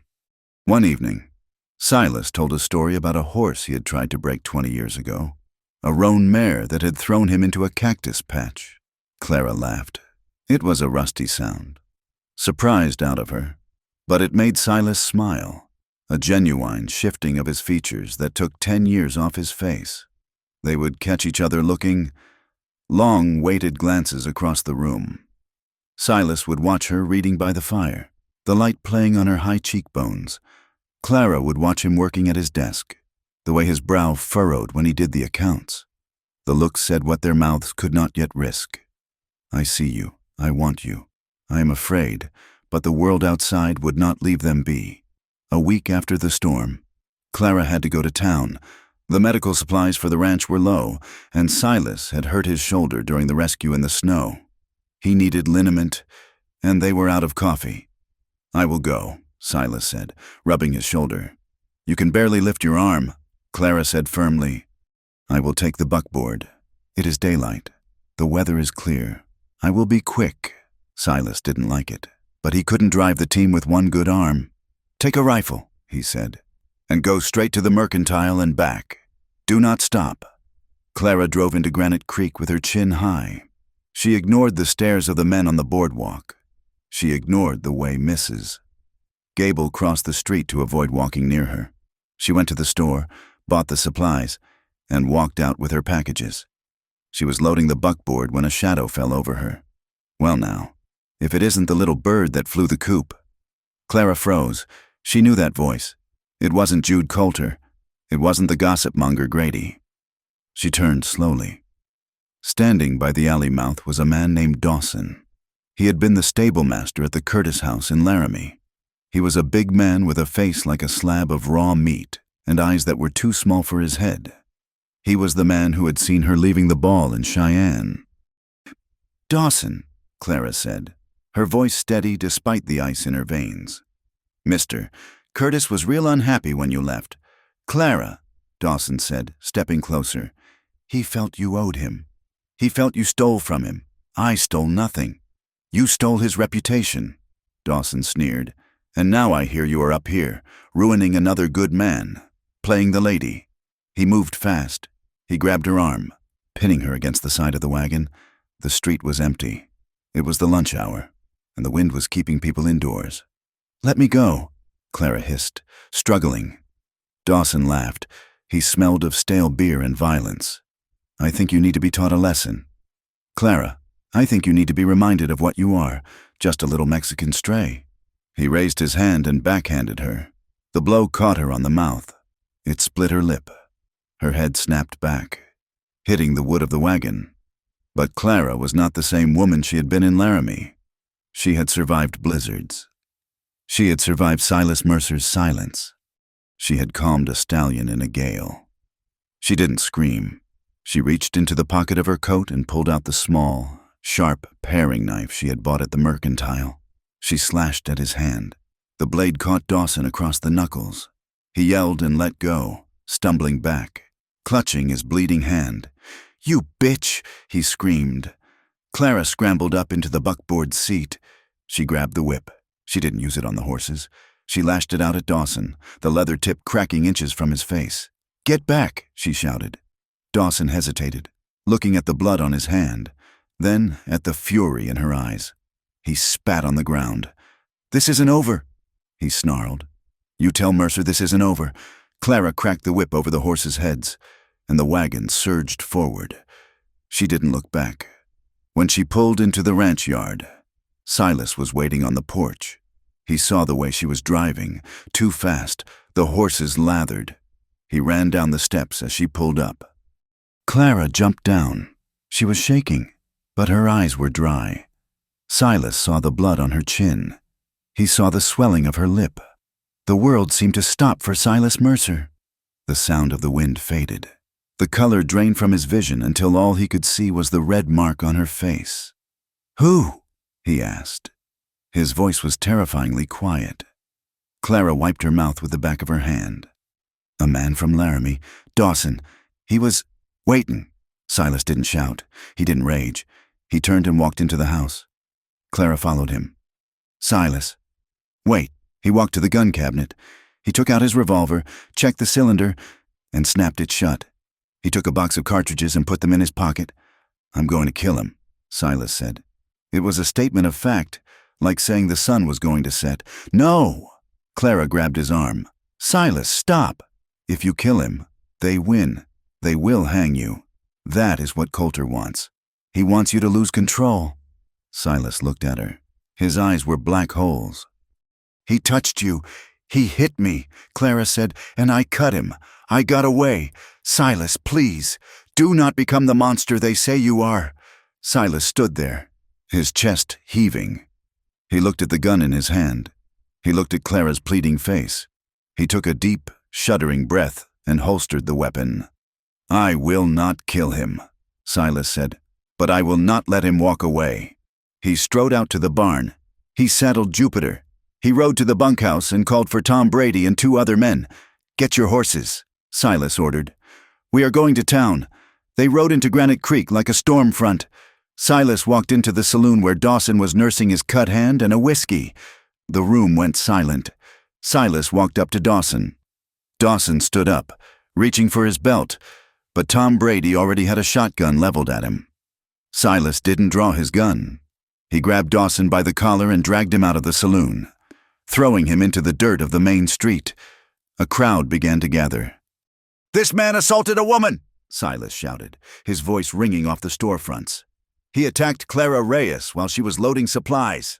Look at his hand. That is the mark of a coward who got what he deserved." Deputy Hatcher pushed through the crowd.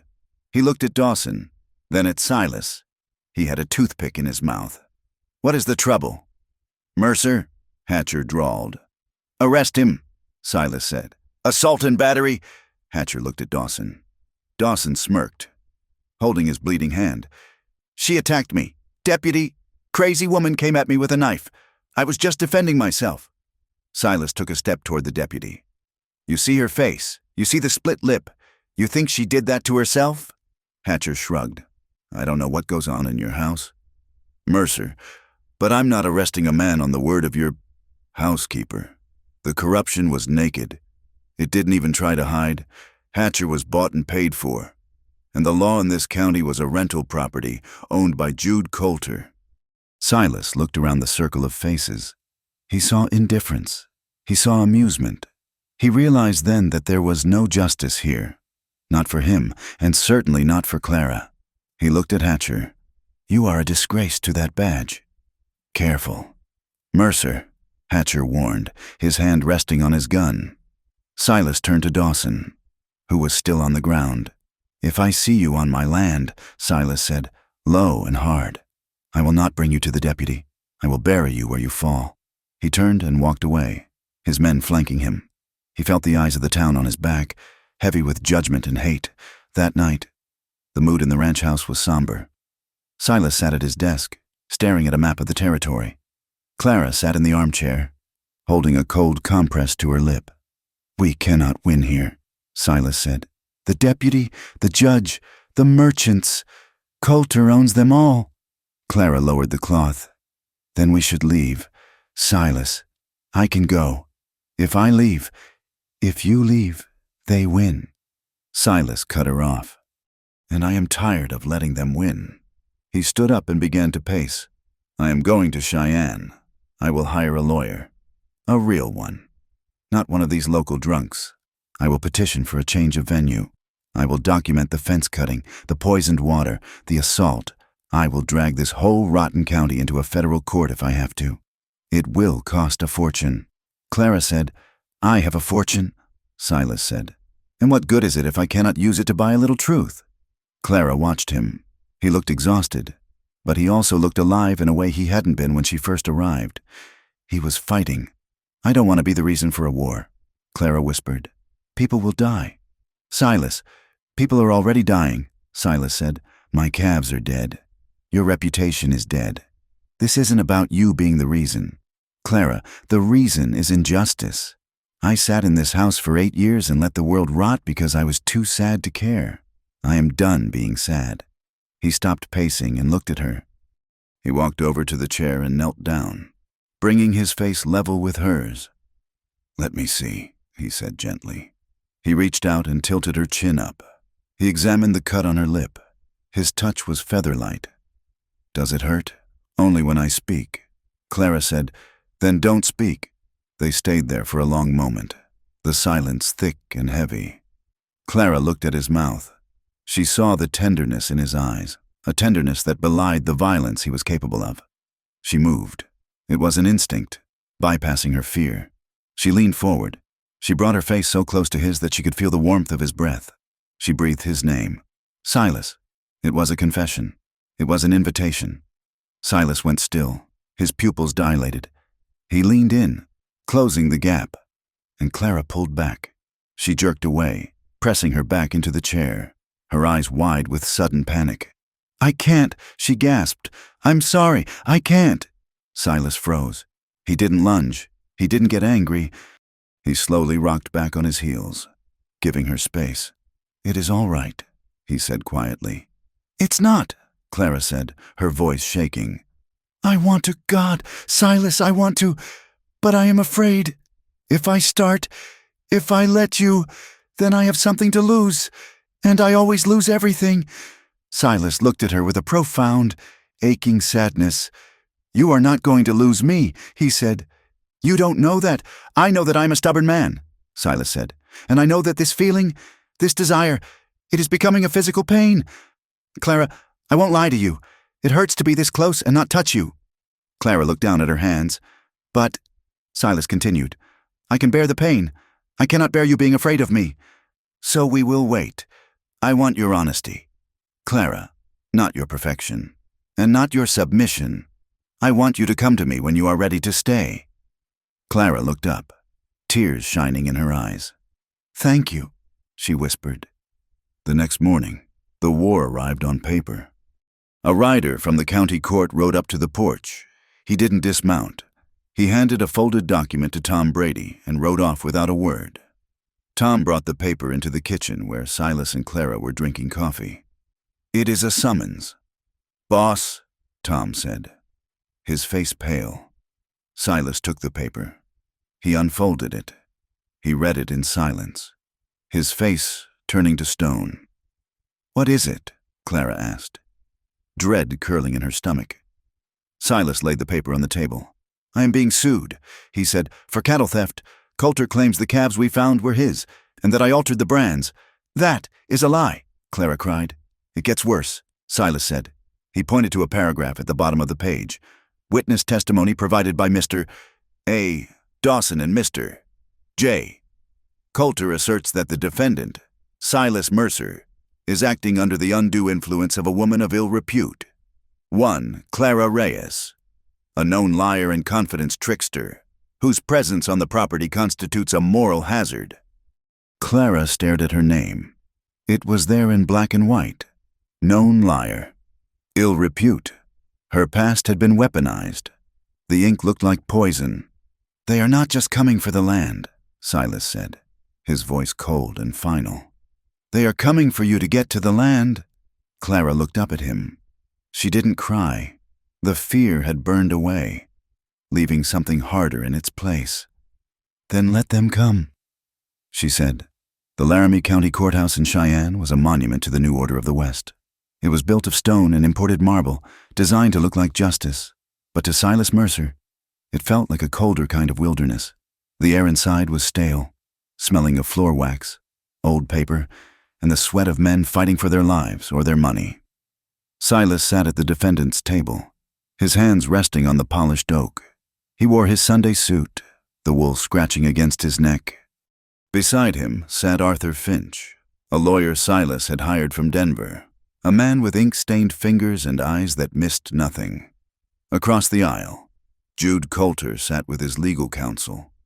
Coulter looked relaxed, leaning back in his chair, whispering to his attorney, a local man named Pendergast who had a smile like a spread trap. The hearing was technically a preliminary inquiry into the charges of cattle theft and brand alteration, but everyone in the room knew it was a trial of character. The gallery was full. Men from the Stock Growers Association, curious townspeople, and the vultures of the press had all crowded in to see the fall of the hermit rancher and his fallen woman. Judge Holloway banged his gavel. He was a man with a face like a dried apple, weary of lies but bound by procedure. "Mr. Mercer," the judge rumbled, "your counsel may proceed." Finch stood up. He did not bluster. He laid out the facts with surgical precision. He presented the fence wire, cut with commercial cutters. He presented Silas's ledger books, kept in Silas's own meticulous hand, documenting every calf born and branded for the last decade. He presented the testimony of Tom Brady, who swore on a Bible that the calves found near the creek were Mercer's stock, their mothers grazing nearby. It was solid evidence. In a sane world, it would have been enough, but Pendergast rose like oil separating from water. "Your Honor," he said smoothly, "ledgers can be forged. Wire can be cut by anyone. What we have here is a pattern of behavior. A man living in isolation, desperate to maintain his holdings, falling under the influence of questionable company." He called his witnesses. They were men Silas had never seen, or drifters he had fired years ago. They told polished lies. They claimed they had seen Mercer riders hazing Coulter cattle. They claimed Silas had bragged about taking what was his. Then Pendergast called Clara Reyes to the stand. The room went quiet. Clara stood up from the bench behind Silas. She was wearing the same dark blue dress she had worn to the ball, her hair pulled back severely.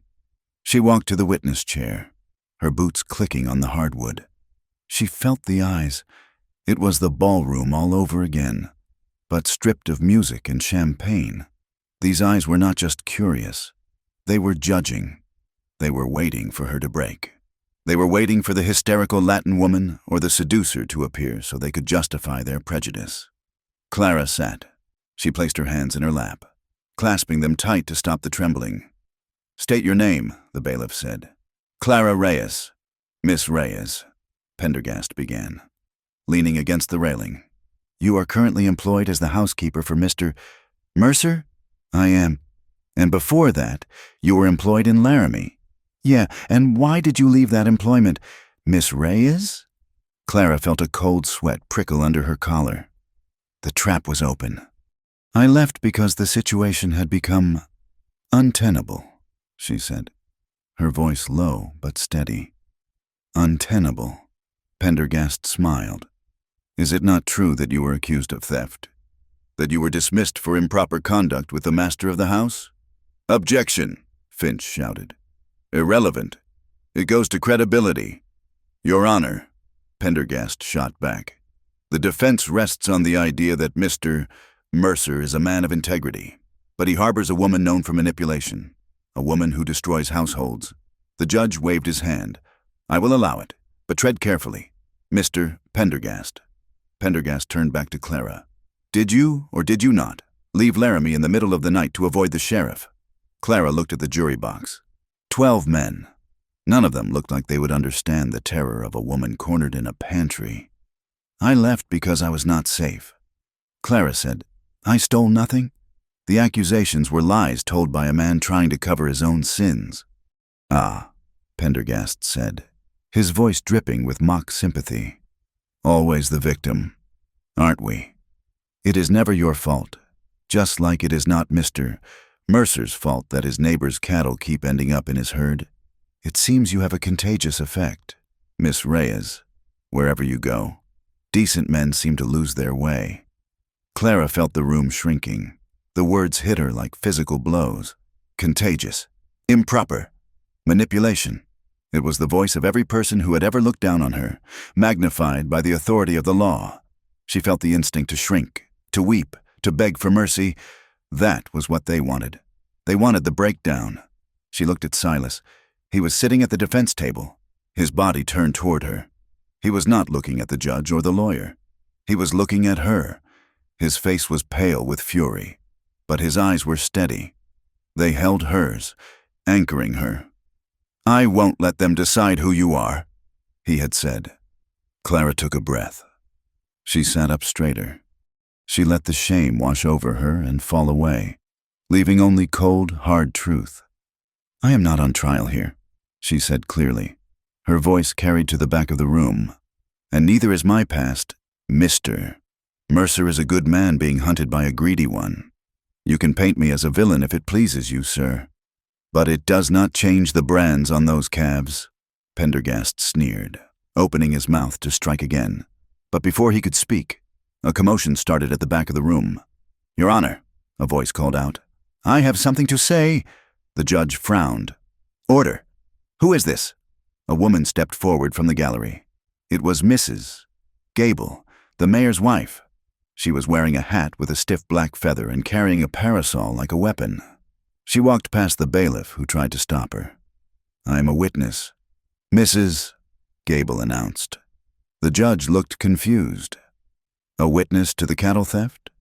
A witness to the character of the accused? And the character of the accuser, Mrs. Gable said. She looked at Jude Coulter, who suddenly looked very uncomfortable. "Let her speak," Finch said quickly. "Mrs. Gable took the stand. She smoothed her skirts. "I was at the stock growers' ball," she said. "I saw Miss Reyes, and I saw Mr. Coulter and his friends. I heard the lies they were spreading that night, and I saw Mr. Sterling, a known associate of Mr. Coulter, assault Miss Reyes verbally." She turned to look at the jury. "Mr. Mercer behaved with honor," Mrs. Gable said firmly. "He defended a woman who was being hunted for sport by men who should know better. If Miss Reyes says she left Laramie to escape a predator, I believe her, because I saw the wolves in this town try to tear her apart." And she stood her ground with more dignity than any man in this room. The courtroom erupted in whispers. Mrs. Gable was the definition of Cheyenne society. Her word was gold. Pendergast looked like he had swallowed a lemon. But Finch was not done. "If it pleases the court," Finch said, holding up a piece of paper, "we have also subpoenaed the bank records of Deputy Hatcher." The deputy, standing near the door, went rigid. "These records show 3 distinct deposits in the last month," Finch said, waving the paper, "each for $100, a sum far exceeding a deputy's pay. The source of the drafts is the Granite Creek Land and Cattle Company." Finch turned to Coulter. "That is your holding company, is it not, Mr. Coulter?" Coulter's face went gray. "And," Finch continued, "we have a sworn affidavit from a ranch hand who overheard Deputy Hatcher discussing the Mercer problem with Mr. Coulter's foreman, specifically mentioning that the law could be bent for the right price." The judge's face turned a darker shade of red. He looked at Deputy Hatcher. He looked at Coulter. "This hearing is recessed." Judge Halloway barked. "Bailiff, take Deputy Hatcher into custody pending an investigation into these financial irregularities. Mr. Coulter, you will not leave the city. It wasn't a verdict. It wasn't total victory. But it was a crack in the wall. The corruption had been dragged into the light." Silas stood up. He looked at Clara, who was stepping down from the witness box, her legs trembling. He walked over to her and offered his arm. "You were magnificent," he whispered. "I was terrified." She answered. They did not have time to celebrate. As they walked down the courthouse steps, a rider on a lathered horse skidded to a halt in the slushy street. It was Billy, the young rider from the Mercer Ranch. He was missing his hat, and there was dried blood on his jacket. "Boss!" Billy shouted, sliding off the horse. Silas was there in 2 strides, grabbing the boy's arm. "What happened? They hit us," Billy gasped. "Last night, while you were gone. 20 men. They didn't just cut fences.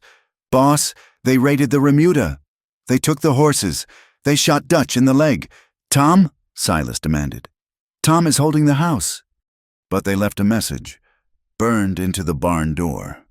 "What did it say?" Billy looked at Clara, then lowered his eyes. It said, Evict the woman or we burn the rest." Silas's face turned to stone. He looked at the courthouse behind him, then at the darkening sky. The law was slow. Violence was fast. While they were arguing over ledgers, Coulter had made his move on the ground. "We are going back," Silas said. He turned to Clara. "You stay here. I will get you a room at the hotel. It is not safe." "No," Clara said. Silas looked at her. "Clara, they are threatening to burn the house. They are shooting men. And if I stay here?" Clara asked, her voice rising. "I hide in a hotel room while you bleed for me. I wait for a telegram telling me you are dead." "I cannot protect you there," Silas said. "I do not need you to protect me. Silas, I need to be with you. I am not a piece of china to be put on a shelf. If that is my home, then I am going back to it. I will not be the reason you fight alone." Silas looked at the fire in her eyes. He saw the terror there. Yes, but he also saw a fierce, unyielding loyalty. She was right. He couldn't leave her behind. Not anymore. "Get the horses," Silas told Billy. The ride back to the ranch was a descent into hell. The weather had turned. A norther was blowing in, dropping the temperature until the air felt like sandpaper in the lungs. The wind howled across the plains, driving ice crystals into their faces. They rode through the night, driven by fear. The darkness was absolute, a solid black wall that swallowed the road. Silas rode lead, trusting his horse to find the path. Clara rode behind him, wrapped in every blanket they had, her hands frozen to the reins. She thought about the message burned into the barn door. Evict the woman. They were using her as the excuse. They wanted to make the men of the ranch hate her. They wanted to make Silas choose between his land and her. "I will not let them win," she thought, bowing her head against the wind. "I will not be the weakness." They reached the ranch just before dawn.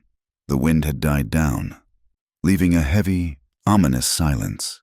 The main gate was hanging off its hinges.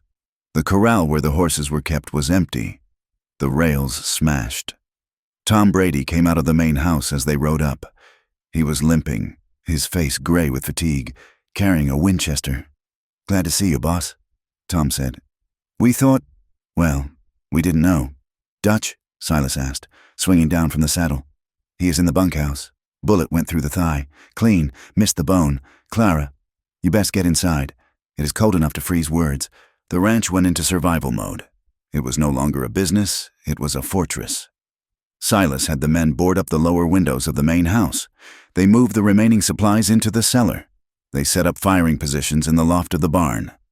The men worked in shifts, sleeping in their clothes, guns by their sides. The atmosphere was tight, brittle, like a wire stretched to breaking. That evening, the house was dark except for the glow of the stove in the kitchen. Clara was melting snow for water. The pump had frozen. Silas came in from the perimeter check. He looked haggard. His eyes were red-rimmed, his movements stiff. He hung his rifle by the door and walked to the stove, holding his hands out to the heat. "They are out there," he said quietly. "I can feel them. They are waiting for the storm to break." Clara watched him. She saw the weight pressing down on his shoulders, the guilt. He blamed himself for everything, for the raid, for Dutch's leg, for the danger she was in. She walked over to him. She didn't ask if he wanted coffee. She didn't ask about the plan. She reached out and took his face in her hands. His skin was cold, rough with windburn and stubble. He flinched slightly, then leaned into her touch, closing his eyes. "Silas," she whispered. He opened his eyes. They were dark, full of a desperate, aching hunger. "I should have made you stay in Cheyenne," he rasped. "If you had left me, I would have walked," Clara said. She rose up on her toes. She didn't pull away this time. She pressed her mouth to his. It wasn't a gentle kiss. It was desperate. It tasted of cold air and fatigue and fear. Silas made a sound low in his throat, a groan of surrender. His arms went around her, crushing her against him. He lifted her, pressing her back against the warm edge of the counter. His hands were everywhere, in her hair, on her waist, gripping her as if to make sure she was solid. Clara's hands tangled in his coat, pulling him closer. The desire that had been simmering for months boiled over, hot and sharp. For a minute, there was no siege. There were no cattle thieves. There was only the heat of his mouth, the roughness of his beard, the heavy, driving rhythm of their hearts. Silas pulled back, gasping for air, his forehead resting against hers. His hands were shaking. "Clara," he whispered, I can't stop if we keep going." Clara looked at him, her lips swollen, her eyes wide. She wanted him to keep going. Every instinct in her body screamed for it. But the house was full of armed men. The windows were boarded up. Death was waiting outside. "Not yet," she whispered, smoothing his hair back. "Not like this. Not in a siege." Silas nodded, his breathing ragged. He stepped back, putting a foot of space between them. It felt like a mile. He looked at her, searching her face. "Why did you come back?" he asked. "Really?" Clara leaned against the counter, wrapping her arms around herself. "Because I am tired. Silas, I am tired of running. I am tired of living my life as if I have to earn the right to be in a room. I have to be useful. I have to be quiet. I have to be invisible. If I do those things, maybe they will let me stay." She looked at him, tears shimmering in her eyes. "I don't want to earn it anymore. I just want to be—" Silas reached out and took her hand. He squeezed it hard. "You don't have to earn anything with me," he said. "You are not a guest here. Clara, you are not help. You are my home." The words hung in the air. "You are my home." It was a bigger confession than love. Love was a feeling. Home was a place where you didn't have to hide. "I am terrified," Silas admitted. "I have not been afraid of a fight in 20 years, but I am terrified of losing you. If they hurt you—" "They won't," Clara said fierce. "We won't let them." The next morning, the escalation arrived. It didn't come with gunfire. It came with the official stamp of authority. The sun had barely risen when the lookout shouted, "Riders coming!" Silas grabbed his rifle and ran to the porch. Clara followed, staying low in the doorway.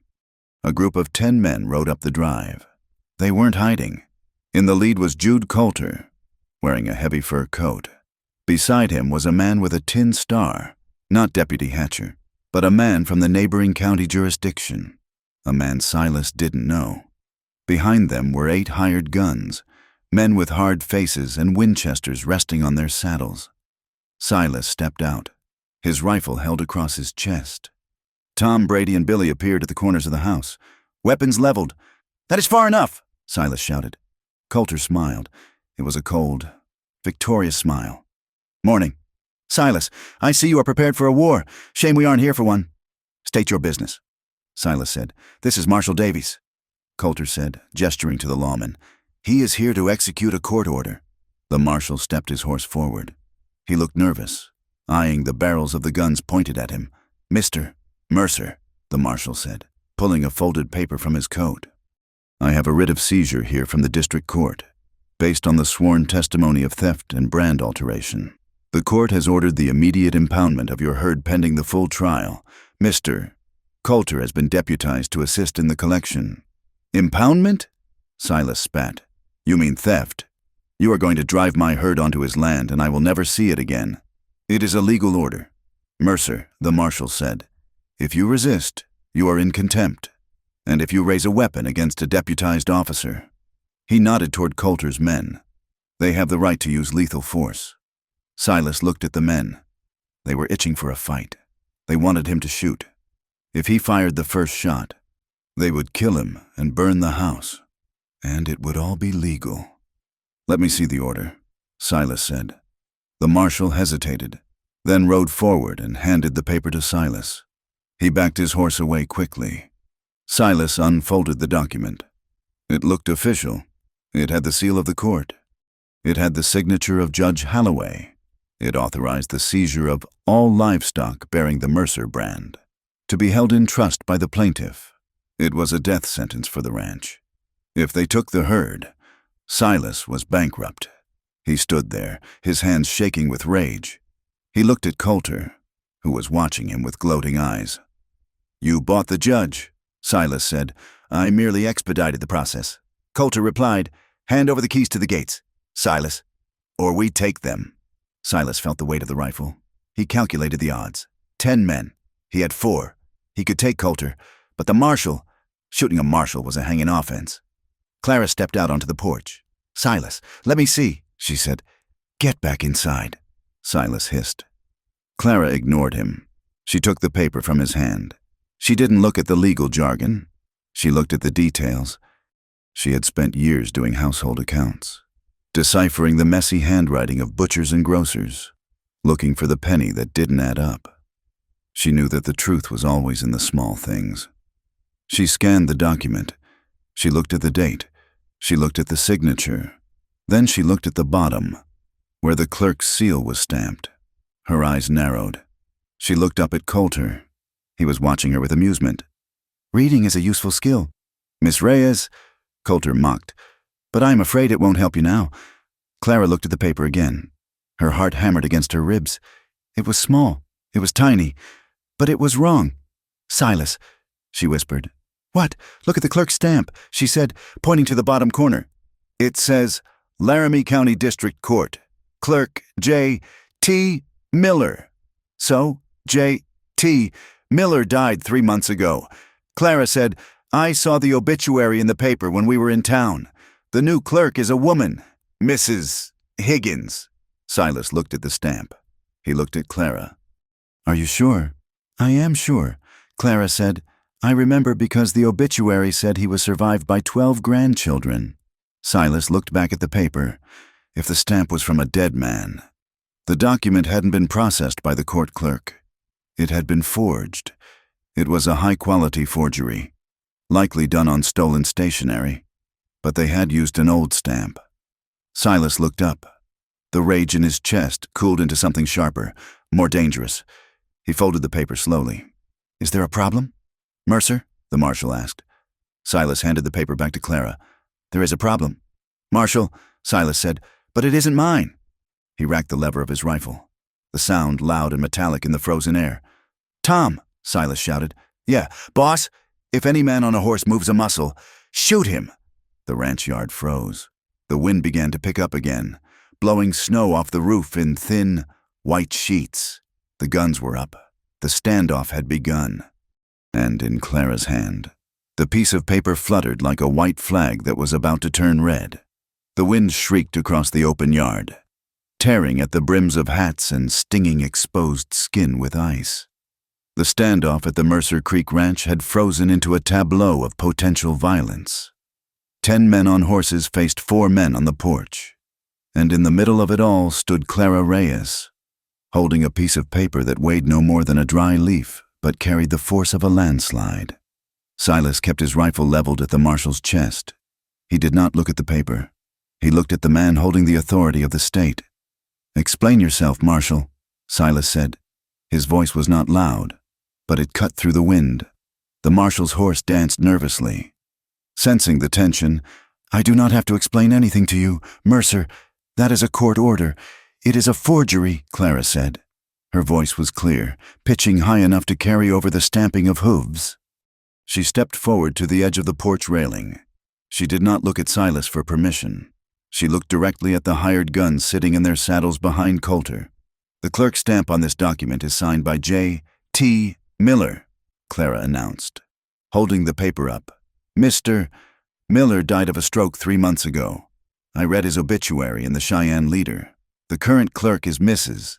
Higgins, unless the dead are signing writs of seizure in Laramie County. This paper is a fraud." A murmur went through the line of riders. These were hard men, willing to fight for money, but they were not willing to hang for counterfeiting court documents. Hanging for cattle rustling was a risk of the trade. Hanging for fraud was a fool's death. Jude Coulter's face twisted. He spurred his horse forward. "She is lying," Coulter shouted. "She is a known liar. Are you going to listen to a Mexican maid over a marshal?" "I am listening to the facts," Silas said. He did not lower the rifle. "And the fact is, Coulter, you are sweating." Silas turned his head slightly toward Billy, the young rider crouched behind a rain barrel with a shotgun. "Billy," Silas said, keeping his eyes on the marshal. "Take the back trail. Ride for the railhead. Wire the sheriff in Cheyenne. Tell him we have a marshal serving papers signed by a ghost, and bring the deputy from the Carbon County line." He is honest. Billy didn't hesitate. He scrambled back and vanished around the corner of the house. A moment later, the sound of hoofbeats thundered away to the west, muffled by the snow. Coulter's eyes went wide. He pulled a revolver from his holster. "Stop him!" Coulter screamed at his men. "Shoot him!" Not a man moved. The hired guns looked at the house, bristling with the rifle barrels. They looked at Silas Mercer, who stood like a statue of judgment. And they looked at the paper in Clara's hand. "If you fire," Silas said, his voice dropping to a gravelly rumble, "you are not enforcing the law. You are committing murder during the commission of a felony. And I promise you, I will empty this magazine into the first man who lifts a barrel." The marshal looked at Coulter. He looked at the paper. He slowly lowered his hands to the pommel of his saddle. "We will wait," the marshal said. "No," Coulter snarled. "We take the herd now. We wait," the marshal barked. "If the paper is good." "Coulter, we have nothing to fear from the sheriff." "Do we?" Coulter went silent.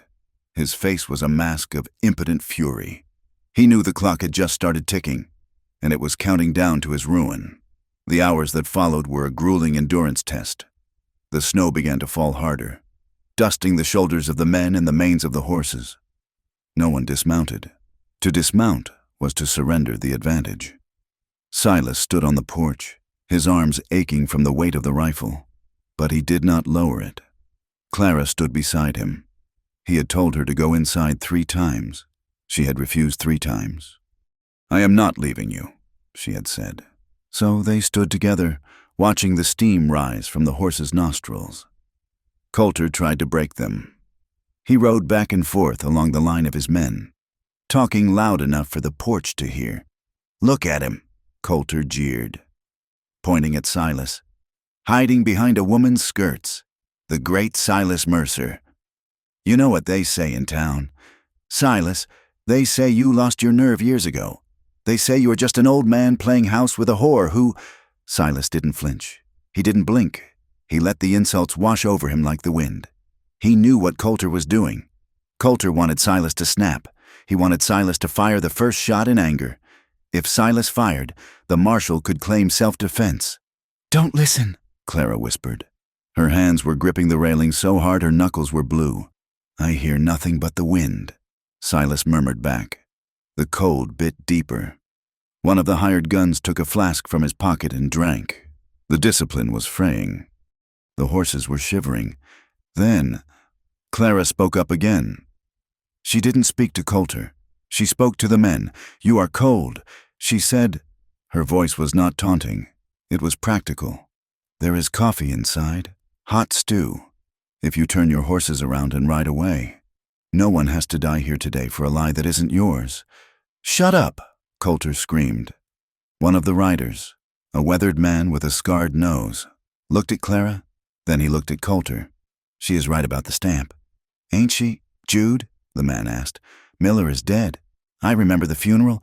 It is a clerical error," Coulter snapped. The rider shook his head. "That ain't an error. That is a trap, and I ain't stepping in it." He turned his horse. "Where you going?" Coulter demanded, reaching for his gun. "I am going home," the rider said. "I didn't sign on for forgery." He rode off. It started a cascade. 2 more men turned their horses, then 3. They were mercenaries, loyal only to the coin, and they could smell that the coin was counterfeit. "Come back!" Coulter yelled, his voice cracking. "Cowards!" Within 10 minutes, only Coulter and the marshal remained. And then, on the ridge line, a silhouette appeared.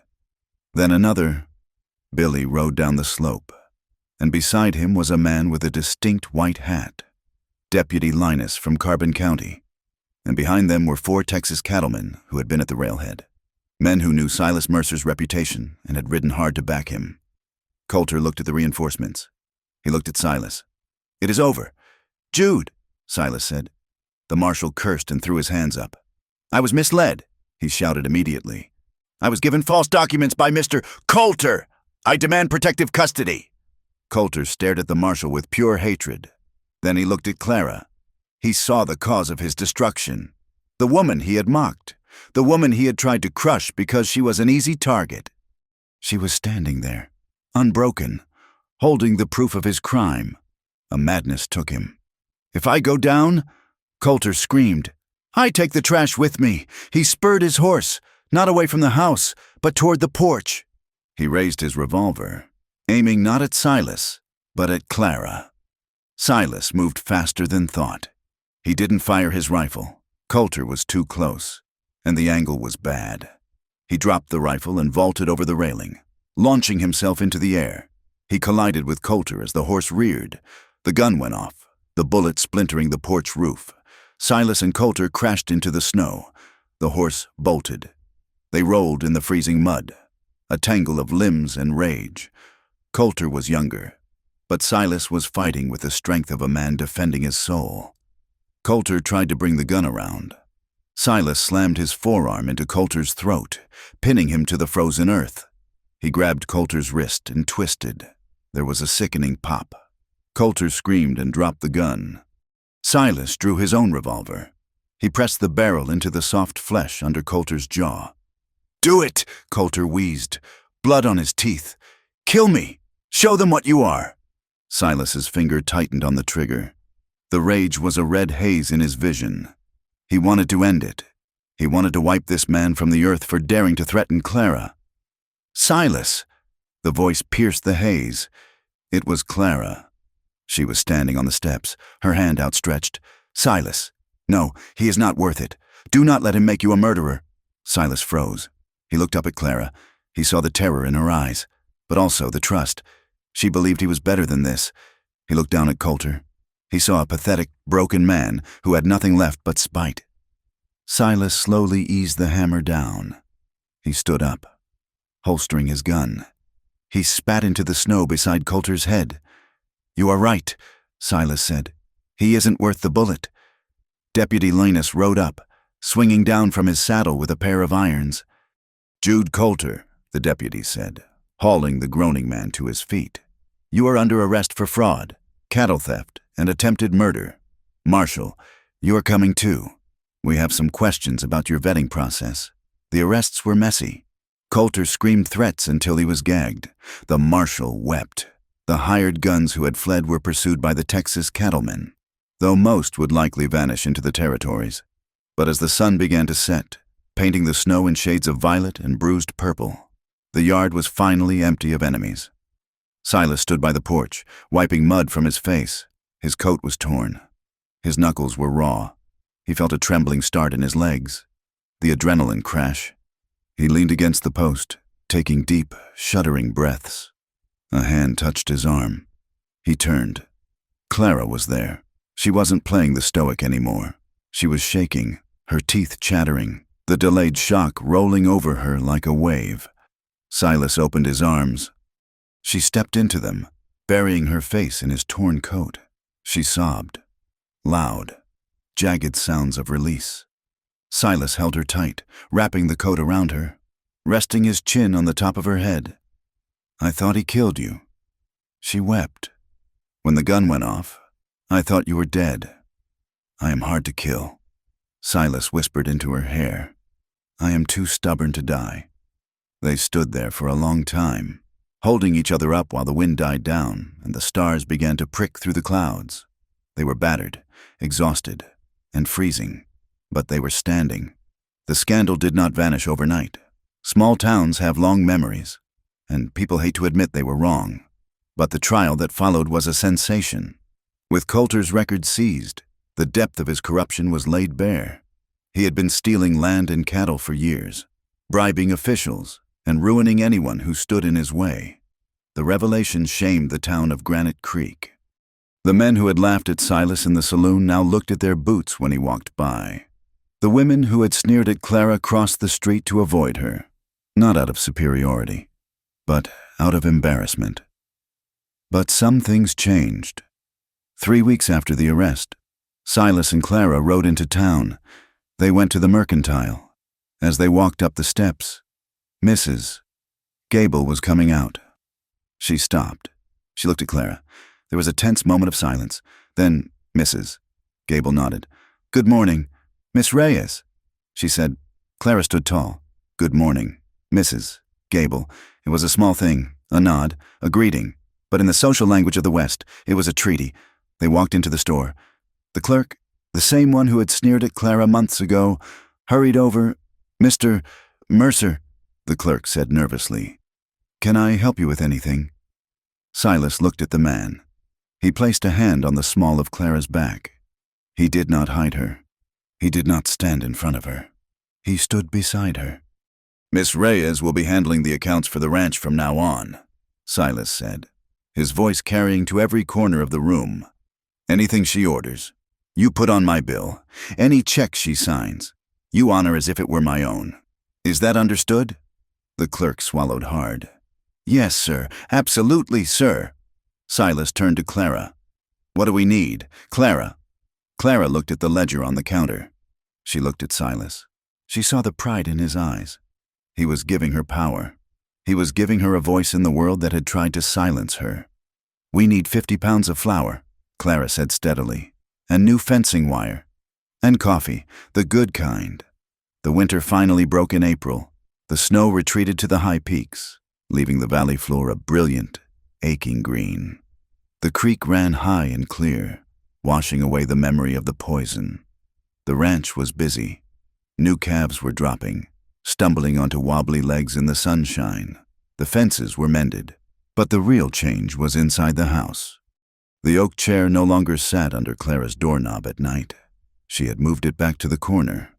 One evening, after the supper dishes were cleared, Silas and Clara sat on the porch.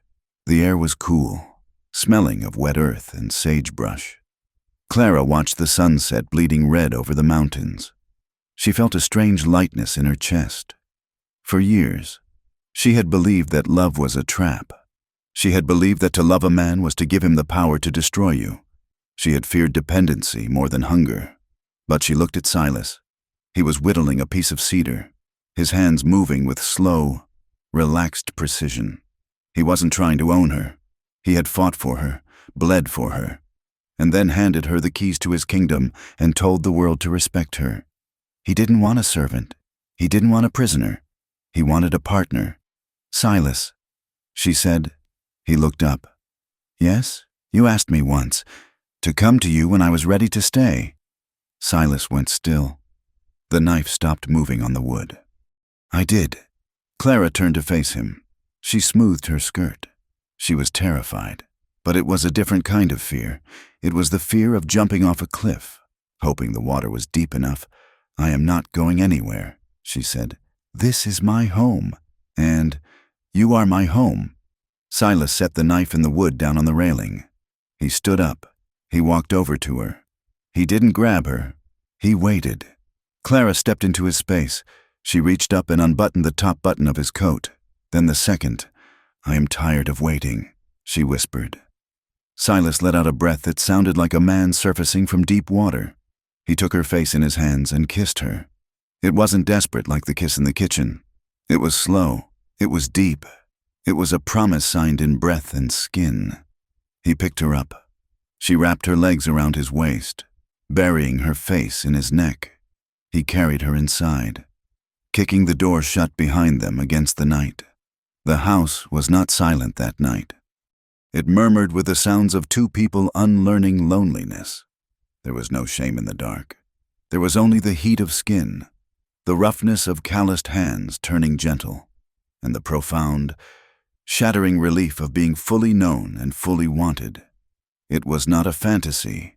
It was clumsy at times, and fierce at others.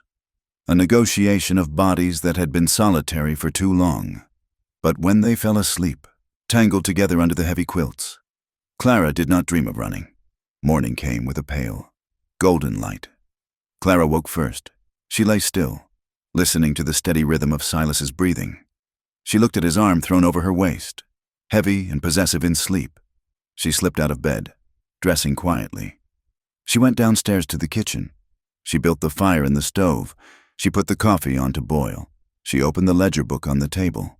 She was not just the woman who warmed his bed. She was the woman who balanced the books. She was the woman who hired the men. She was the woman who kept the world running. Silas came down 20 minutes later. He was dressed for work, his hair wet from washing. He stopped in the doorway, watching her. Clara looked up. She didn't blush. She didn't look away. She smiled. "Coffee is ready," she said. Silas walked over. He kissed the top of her head, his hand resting on her shoulder for a moment, grounding himself. "Morning," he said. "Morning." He poured a cup and went to the door. He opened it and stepped out onto the porch. Clara followed him, mug in hand. They stood side by side, leaning against the railing. The valley stretched out before them, miles of wild, indifferent country. It was a harsh land. There would be more blizzards. There would be droughts. There would be men like Coulter who thought power gave them the right to take. The world had not become a fairy tale. The town still whispered. The work was still hard. But as Silas looked at the horizon, he felt a peace he hadn't known in a decade. He looked at Clara. She was watching a hawk circle the thermal currents. Her eyes narrowed against the sun, her profile sharp and proud. She wasn't going anywhere, and neither was he. "Ready for the day?" Silas asked. Clara took a sip of coffee. She looked at the vast, open sky. She looked at the man beside her. "Yes," she said, "I believe I am. Thank you for listening to this story. I hope you enjoyed the journey of Silas and Clara through the storms and struggles of the American West. I would love to hear from you. Please leave a comment below telling me where you are listening from and what you thought of the ending. If you enjoyed this tale, please subscribe to From Wild West for more stories of survival, romance, and the grit of the frontier. Share your thoughts in English, and I look forward to bringing you the next adventure.